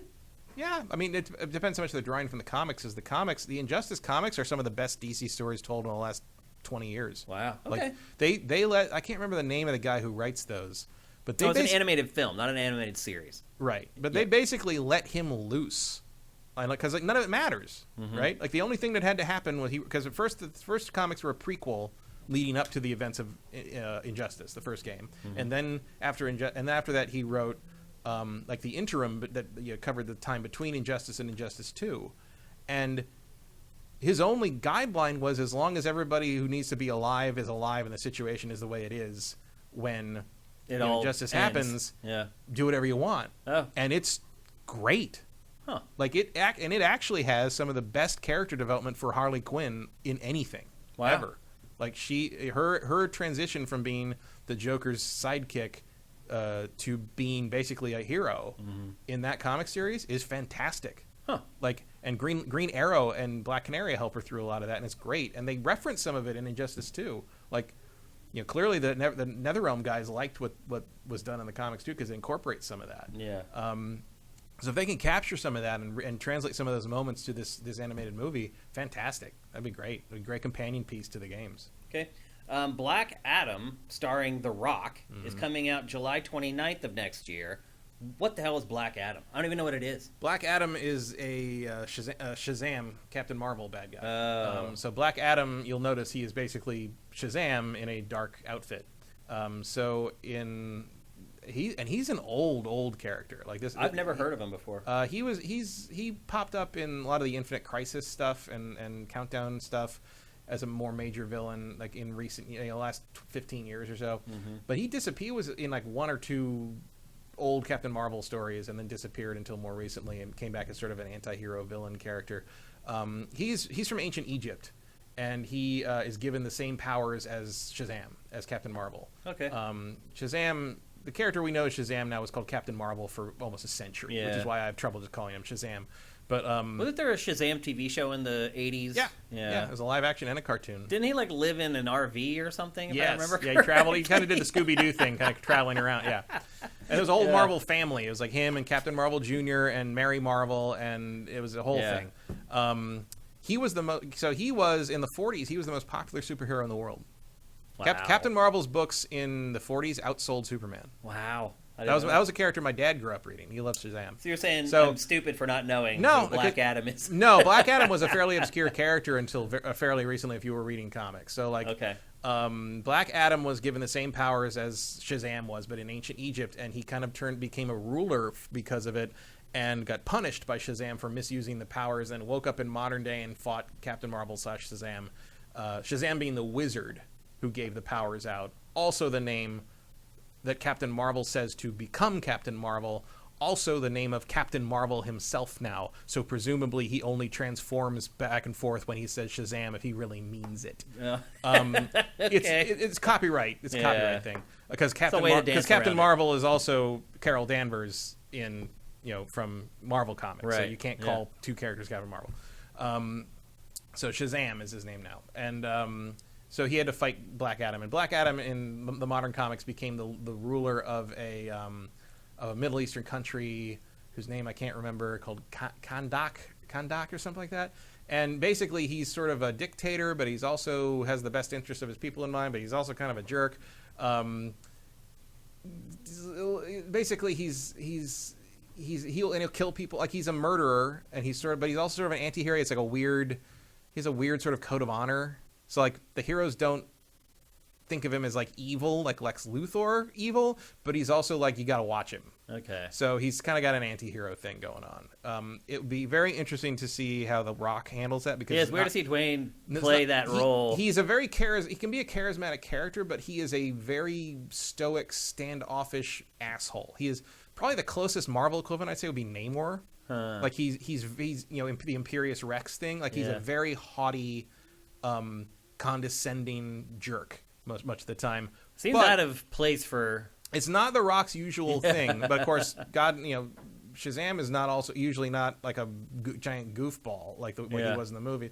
To the point that one of the weirdest things about the first Shazam movie is that I couldn't watch the whole thing. I thought it was very boring. Yeah, I couldn't make it. I made it like an hour in. And the thing that I thought was really weird was that when Zach Levi becomes Shazam, Zach Levi is behaving as a 13-year-old, but he is not behaving as the 13-year-old character we've seen the other actor play. Like, Billy Batson, the 13-year-old character we've seen for the rest of the movie, isn't like that. Yeah. Like, he's actually kind of overly serious for a 13-year-old. Yeah, you're right. Because he's been through a bunch of shit. Yeah. And, like, all of a sudden, he's like, oh, we're going to go buy a beer, and I'm going to zap people in the butt and stuff. Like, that is not the character. Like, it's like they never talk to each other or something. He became like a generic, so that's sort of like a weird disconnect there. So who knows what Black Adam, as played by The Rock, will be, or if The Rock. But although again, The Rock they expect it to be a big film. Yes, I mean every superhero movie made by Warner Brothers or Marvel is expected to be a major billion-dollar hit. if That they seems can like a be. big stretch, man. It is, but I If mean, I don't know what Black Adam is. Do you know what the Guardians of the Galaxy are? Because no one knew what that was before that movie came out. I was vaguely aware of them, but you're right. Your point is made. The Eternals. I mean, we talked about that last week, that nobody knows who they are. And the Eternals have the biggest ticket pre-sales of any movie this year. That's mind-boggling. Never underestimate Marvel. I guess not. So if people can if they can turn Guardians of the Galaxy and Eternals into household names, and it looks like they're about to do that with Eternals, just like they did with Guardians of the Galaxy, the fact that everybody knows who Rocket Raccoon is now is mind-boggling. Or the fact to that me. I am right now playing a Guardians of the Galaxy major video AAA game. They can turn Black Adam into that if they make something good. And The Rock has the charisma to pull it off. And The Rock has played heels in his wrestling. Yeah, he was a wrestling. Time, so he can do it. Wrestler. I mean, Black Adam. The modern interpretation of Black Adam is not super different from when The Rock was a jerk. Yeah. You remember when The Rock was a big arrogant asshole? I always thought he was. He could absolutely I mean, that was put the that character. persona back on, and just that would be Black Adam. Just raise the eyebrow. So yeah, Okay. I'm sure he will. Totally will. Of course he will. That's what he gets paid for. I just want to see him in the little elf ears. 'Cause usually Black Adam has pointy ears. Oh. I don't know why. Aquaman and the Lost Kingdom. That's December 16th of next year. Right. Jason Momoa's back. Up against Avatar 2 right now. I did not. Someone's gonna blink on that one. There's no way that you go up against Avatar. I did not think the last Aquaman movie was terrible. It wasn't great, It's but not- it wasn't terrible. Much like Venom, it's a bad movie, but my eyes weren't bored. Yeah. Like Aquaman is dumb, but It really is. It's a but dumb like superhero. that movie showed me a bunch of stuff I have never seen before. Yeah. Guys on sharks with lances, and Julie Andrews is a kaiju at the bottom of the sea. Like, Yeah. like I'm not Yeah. complaining about Aquaman. I had a pretty good time in Aquaman. Yeah. And those are kind of the biggest projects. And as I said, there's just tons of TV Shazam shows. 2. Yeah, and there's the Peacemaker for HBO, the Blue Beetle. I mean, you can just Right. go on. Blue and Beetle's on. interesting. That's a good version of that character to use. Yeah. So overall, though, pretty impressive FanDome. Yeah. A lot of stuff. I mean, I don't really like DC all that much, but I came out of that event being like, oh, okay, hot damn. You guys are making it happen. I mean, they're not letting We'll see if any of it's good. Right, but- exactly. But I got to give them credit for just they're trying. They don't slow down. Yeah. Like they're not backing off. So Yeah, they get knocked down a lot, but they do seem to keep getting back up. So, ain't nothing gonna keep them down. so anyway, there you go. That's DC Fandom 2021, and now it's time for Name That Game. It's a show, or it's a game that we play at the end of every episode of GameFace, where I give you a set of clues and you try to guess the name of the game. The twist is that you're playing against Matt, and so you need to guess the name of the game before Matt does. Matt, you won the first week, right? Was it the first one or the second? No, the second Second one. And then the viewers won the next 3 weeks, and then you won last week. And your performance last week was amazing. And if you're new to this, you may be wondering, like, well, that's not fair because Matt's sitting there and there's a delay on the stream. You guys win all ties and then some. So if Matt announces the name of the game, I look over at the chat and I give you guys a few seconds to answer. Last week, I think somebody tried to, like, pull a fast one and like type in the name of the game after you said it, and I still gave it to Matt. So I feel like I have a decent sixth sense on who actually wins these things. If you win, you get a 6-pack of Sifted stickers, and we will ship them anywhere in the world. Does not matter where you live. Everyone's eligible. And if you do beat Matt today at Name That Game, I'll let you guys know how to reach me to give me your shipping address, and off we go. So, as I said, I have a handful of clues, and they're more ambiguous at first, and they become more obvious at the end. So by the time we get to the end, I hope at least that I'm providing clues that guarantee that someone's going to get it. And my goal is to make the game last until that last clue. I do my best every week. Sometimes I do okay. Sometimes I do terrible. We'll see how I do this week. So let's see. Here we are. We're ready for Name That Game. First clue. Well, you're gonna want to catch the chat up. Yep. I'll put the chat up, and I'll get to the bottom of chat as well, because, yeah, man, people had a lot of comments about all that DC stuff. Yeah, lots of comments. I'm glad they fired your woman from Aquaman 2. You know what that means. Did they? Did Look, they fire, people are already did they guessing fire games. Amber Heard? Look, they're already guessing games. Advent Rising, Commander Keen. Advent Rising's a good companion piece to Two Human. Yeah. Yeah, last week Matt got 2 Human on one clue. That was probably the most impressive outing for Name That Game yet. All right, you guys ready? Darkness was a longer shot, I thought. No, that's actually a good point. Yeah, that was pretty good too. Yep. All right, here we go, guys. The first clue. This RPG is like a dream. This RPG is like a dream. Darmus, thank you for Twitch Prime. I mean, my instant thought is El Shaddai. Not El Shaddai. That's not a dream. That's weird biblical crap. Nope. Eternal Sonata, no. That's a good one, though. That's a good guess. 2 people guessed it. Eternal Sonata, no. Because it is a dream. Yep. Well, it's a hallucination that somebody's dying. Nope. Eternal Darkness is not really an RPG. No. So that's not right. Blue Dragon, no. Look, a bunch of people guessed the Sonata Chopin game. Yeah, it's not, though. A bunch of people did. Ni no Kuni, no. Folklore PS3, no. Lost Odyssey, no. No, everyone's guessing Eternal Sonata. Interesting. I love Eternal Sonata. That's I mean, it's a solid guess. Yeah. Mario and Luigi Dream Team, no. But that's a good guess, too. My guess is that person typed in RPG Dream, and that's how they got that answer. Lesteved, thanks for gifting the Tier 1 subs, man. That's awesome.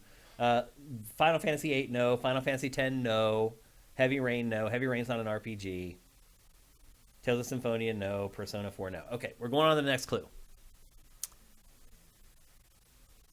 Icarus has nothing on this game's cast. Icarus has nothing on this game's cast. Catherine, no. Link's Awakening, no. To the Moon, no. Any guesses, Matt? First 2 clues. This RPG is like a dream. Second clue, Icarus has nothing on this game's cast. Chrono Trigger, no. Owlboy, no. Owlboy's a good guess. Yep. Legendary Wings is not an RPG, so that's the only thing that made me think of it. Okay, let's move on. Phoenix Rising, no. Pandora's Tower, no. Golden Sun, no. Chrono Cross, no. Oh! Pandora's Tower. Les Devitt got it. Skies of Arcadia? Skies of Arcadia. Good job. Yep. That's it. You win, Les Devitt. It was Skies of Arcadia. Do you start getting the clues now? No. I mean, I get the second one because they this all fly RPG is like a around. dream. It was for a Dreamcast RPG. Okay. The first clue, I hope you guys never get it from that. The second one, Icarus has nothing on this game's cast. And then the cast Those is are the dream. skies. And then I'll read the rest of the clues. No matter your vice, you'll find something to like. The lead character's name was Vice. Yeah. The fourth clue was it's a pirate's life for you. Yeah. And they are sky pirates. And then the last clue was Sega just closed one in Akihabara, an arcade. So Yeah.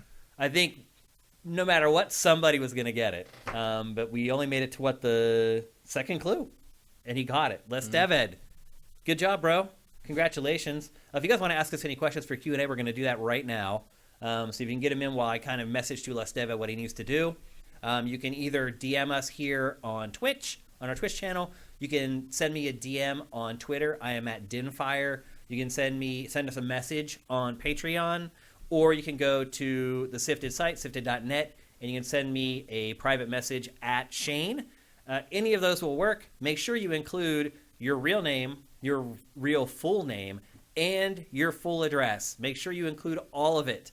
The zip code, the country code if you need it, the province if it's a part of it. Make sure you include everything. And we will be sure to get those stickers out to you ASAP. Congratulations once again, Les Deved. I'm happy to see that you won because you're on our stream every week. It's great to give back to the people who are supporting us week in and week out by showing up and doing the show with us. Nightwing says, guess it wasn't 50 Cent blood in the sand. Congratulations again, Les Deved. We just hit level 3 of the hype train. Thanks to everybody who's given us bits. And JM Rain just gifted a bunch of subs. Thank you for that. You guys are awesome. All right, let's get to a few questions. Gino Mike, a risque question. Have you seen Dave Chappelle's new Netflix special? Thoughts? I have not. Have I you? am not. I have no interest in him. You don't like Chappelle? I like the Chappelle Show from 20 years ago or whatever. You don't like his stand-up? Not when he decides to rip on trans people. No. No. He can go fuck himself. I don't even know what's up with that whole thing. He declares himself a TERF. What is a TERF? TERF stands for Trans Exclusionary Radical Feminist, which basically means that they don't believe that trans women are women, and they don't get to be part of the feminist movement. Does he really call himself that, or is that what you're calling him? I mean, he says it as kind of a joke. He's like, I'm on Team TERF. is basically what Oh, he says. so he actually uses that term. Yeah. Oh, okay. All right. And in the end, it's supposed to be sort of a thing where he's like making fun of everybody because he jokes about everybody, but it's like there's a difference between punching up and punching down, and he punches down a lot, and I'm not really a fan of that. So I can understand why people are not pleased with him. Okay. I had no idea what was going on. I knew there was some kind of a dust-up, but I had no clue of any of the details about it. So, okay. Let's go to some more questions. He has a really bad track record with LGBT stuff. Okay. Always has. Sneaky, not a question but feedback. Don't know if I'm in the minority, but I love these slow weeks and the mad tangents you guys go down. It's fun hearing old stories. Okay. I do wonder sometimes if people get sick of us telling old stories. Because a lot of people who may be potential viewers of the show weren't even alive when a lot of this stuff happened to us. It's kind of funny. But we are who we are, and we went through these things, and I think it's okay to share those stories every once in a while. Minority Games, what do you think of Watch Dogs Legion now? I just started, and it seems fun with the DLC. I mean, I thought it was fun beforehand. We didn't hate the game. But I did load it up a couple weeks ago to try to decide whether to delete it or not, and I just couldn't quite figure out what I was doing anymore. It was one of those things where like it's been so long since I played it, I couldn't remember what to do.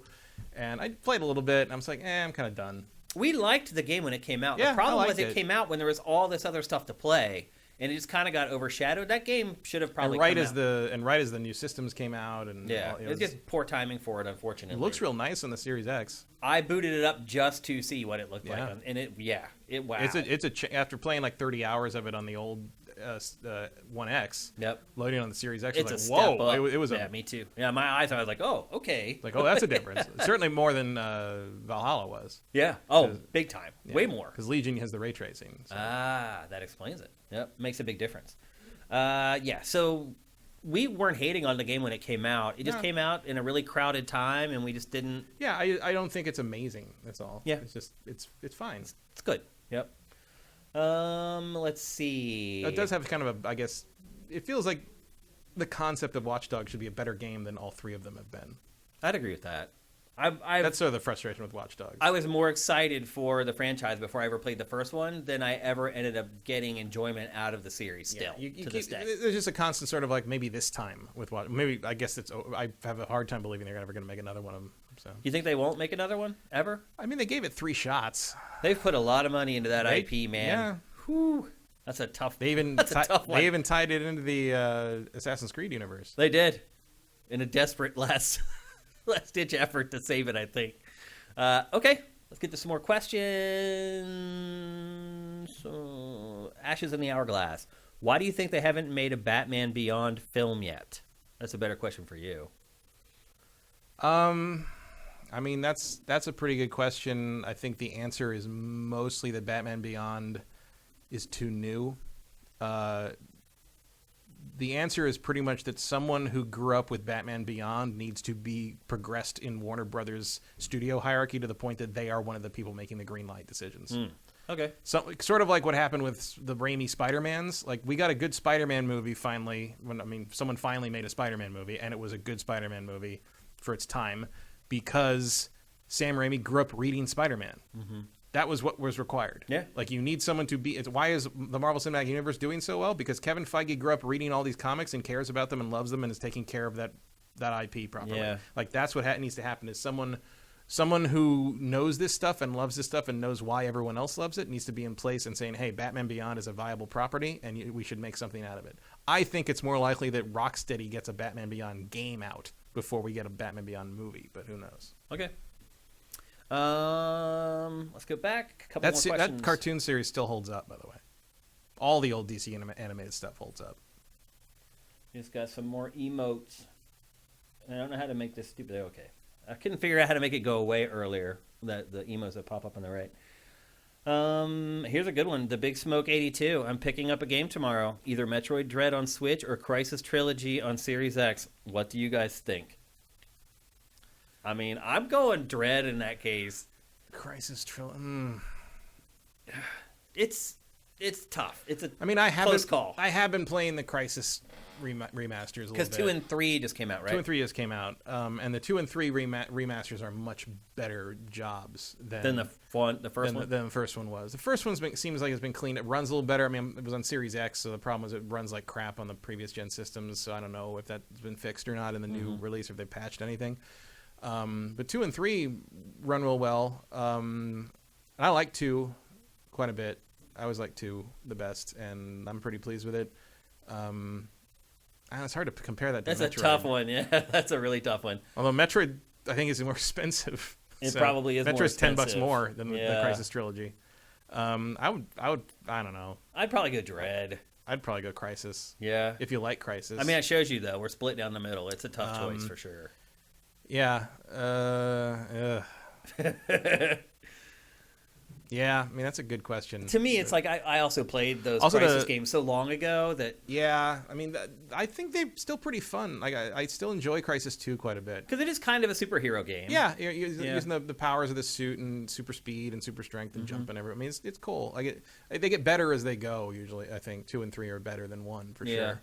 1 has a lot of rough edges and sort of a product of its time, certainly in terms of how it directs you to places. It's funny that it's still used as a graphical benchmark. Yeah, all these years later. It's also weird playing, especially the first one, playing that again, because like the temptation is to play it like Far Cry, and they keep talking about using the cloak and stuff, but you're not really supposed to stealth your way through that game. You're supposed to use the cloak to get in close so you can like pop out and like blow everybody away, and like use the armor to keep yourself alive long enough to finish the firefight.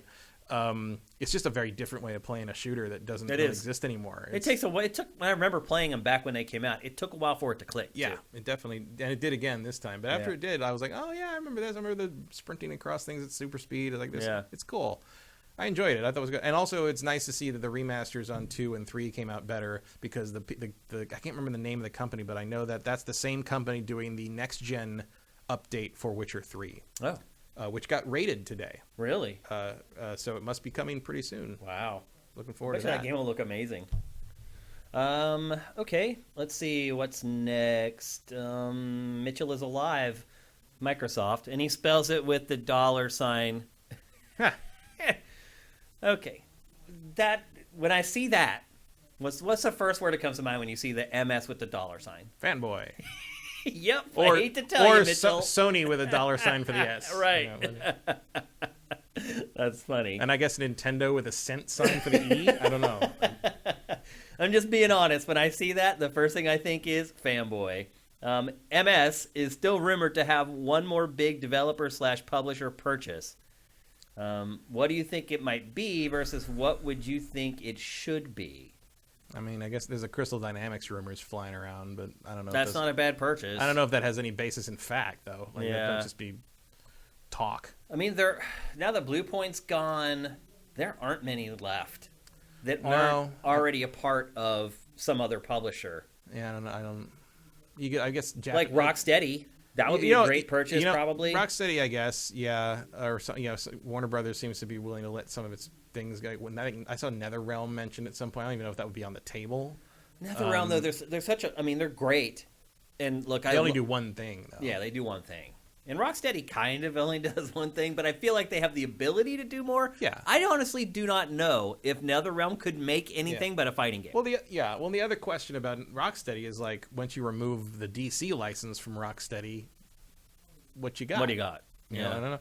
The other thing I would think is, like, I don't know if they're major publishers, but I would if I were Microsoft, I'd be looking at some of these up and coming studios out of South Korea.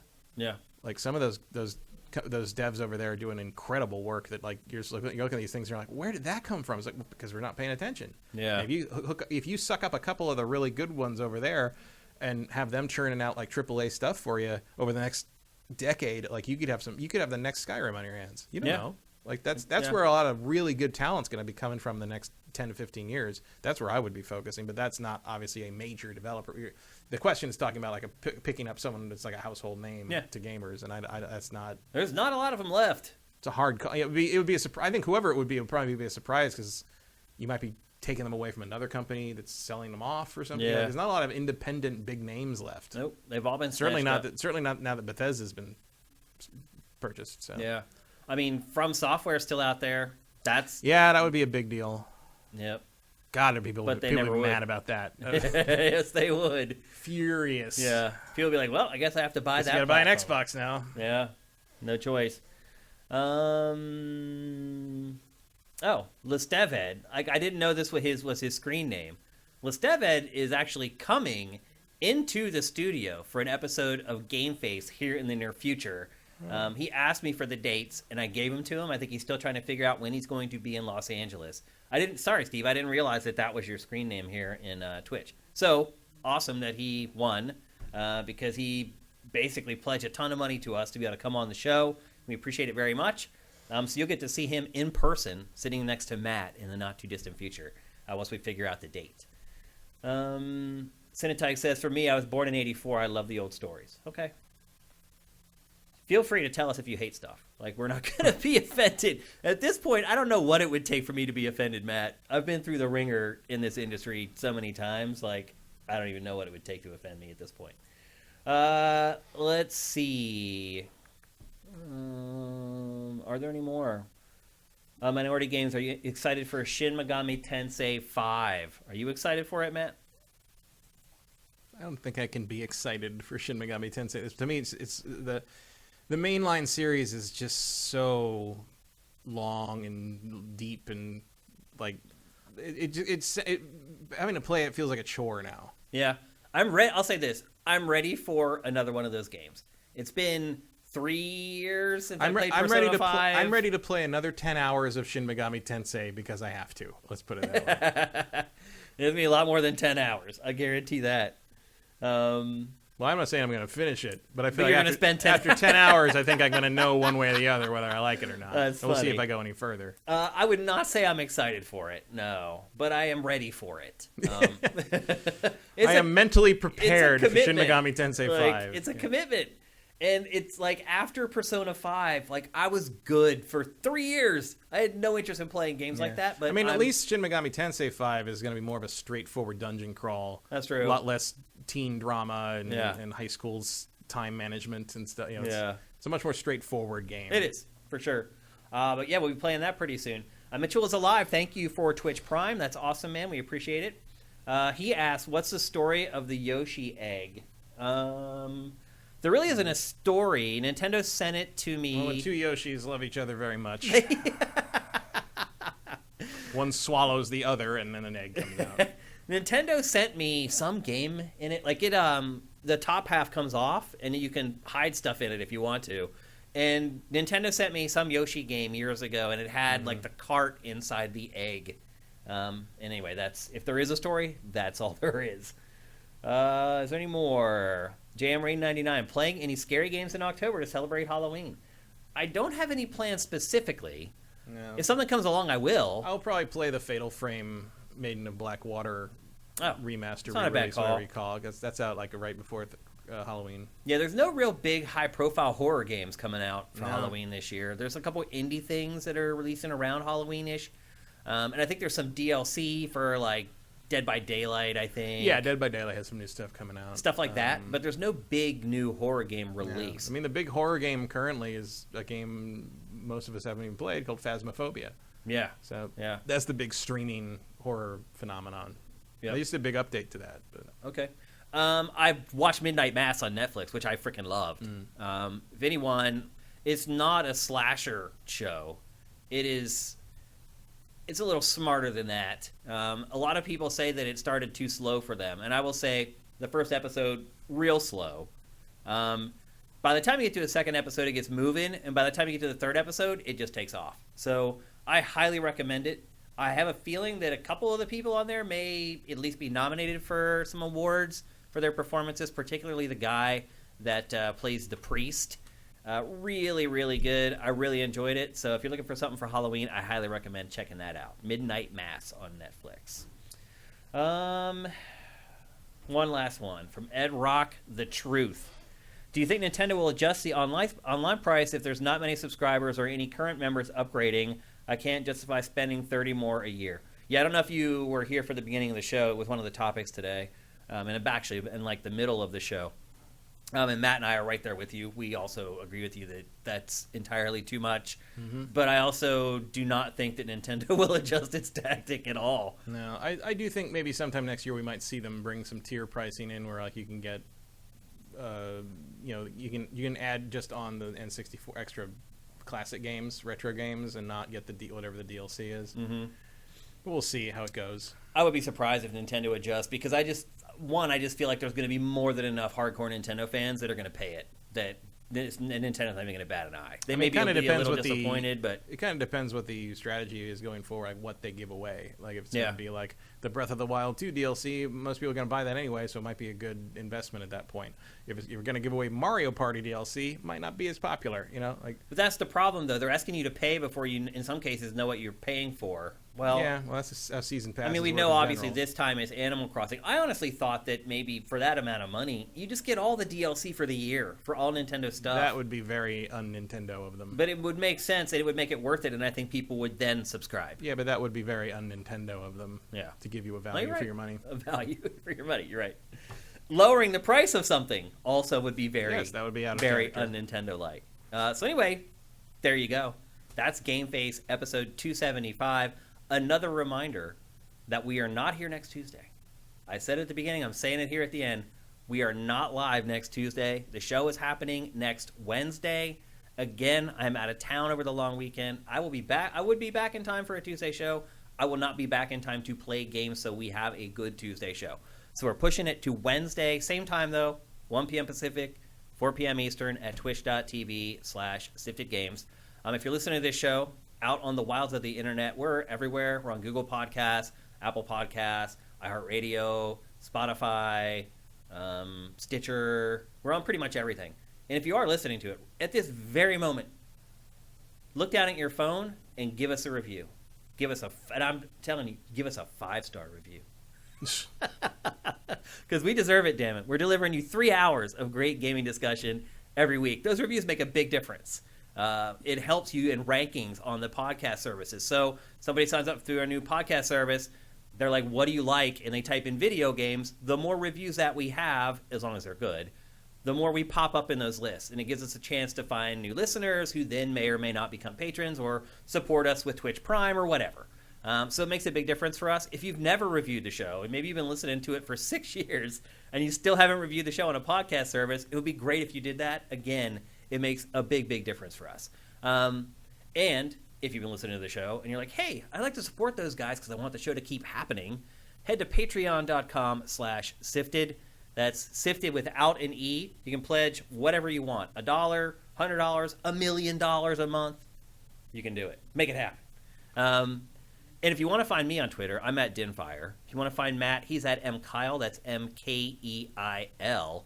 And if you want to know when everything's happening with Sifted, when maybe you can't afford to pay and you just want to know when our shows go up for free on YouTube, follow us at Sifted Games, and we announce everything there. The minute it goes up on YouTube or anywhere where it's free or where it's paid, we announce it at that Twitter handle. So I think that's it. We've got an 8-day break here before we come back. I'm actually headed to Las Vegas this weekend. Wish me luck. I need it because I normally have terrible luck. And I don't really gamble anyway. I'm just going to hang out with some friends who I haven't seen for a really long time. So I hope you guys have a great rest of the week. Hope you guys have some great games to play. We'll see you next Wednesday. GameFace is up and out.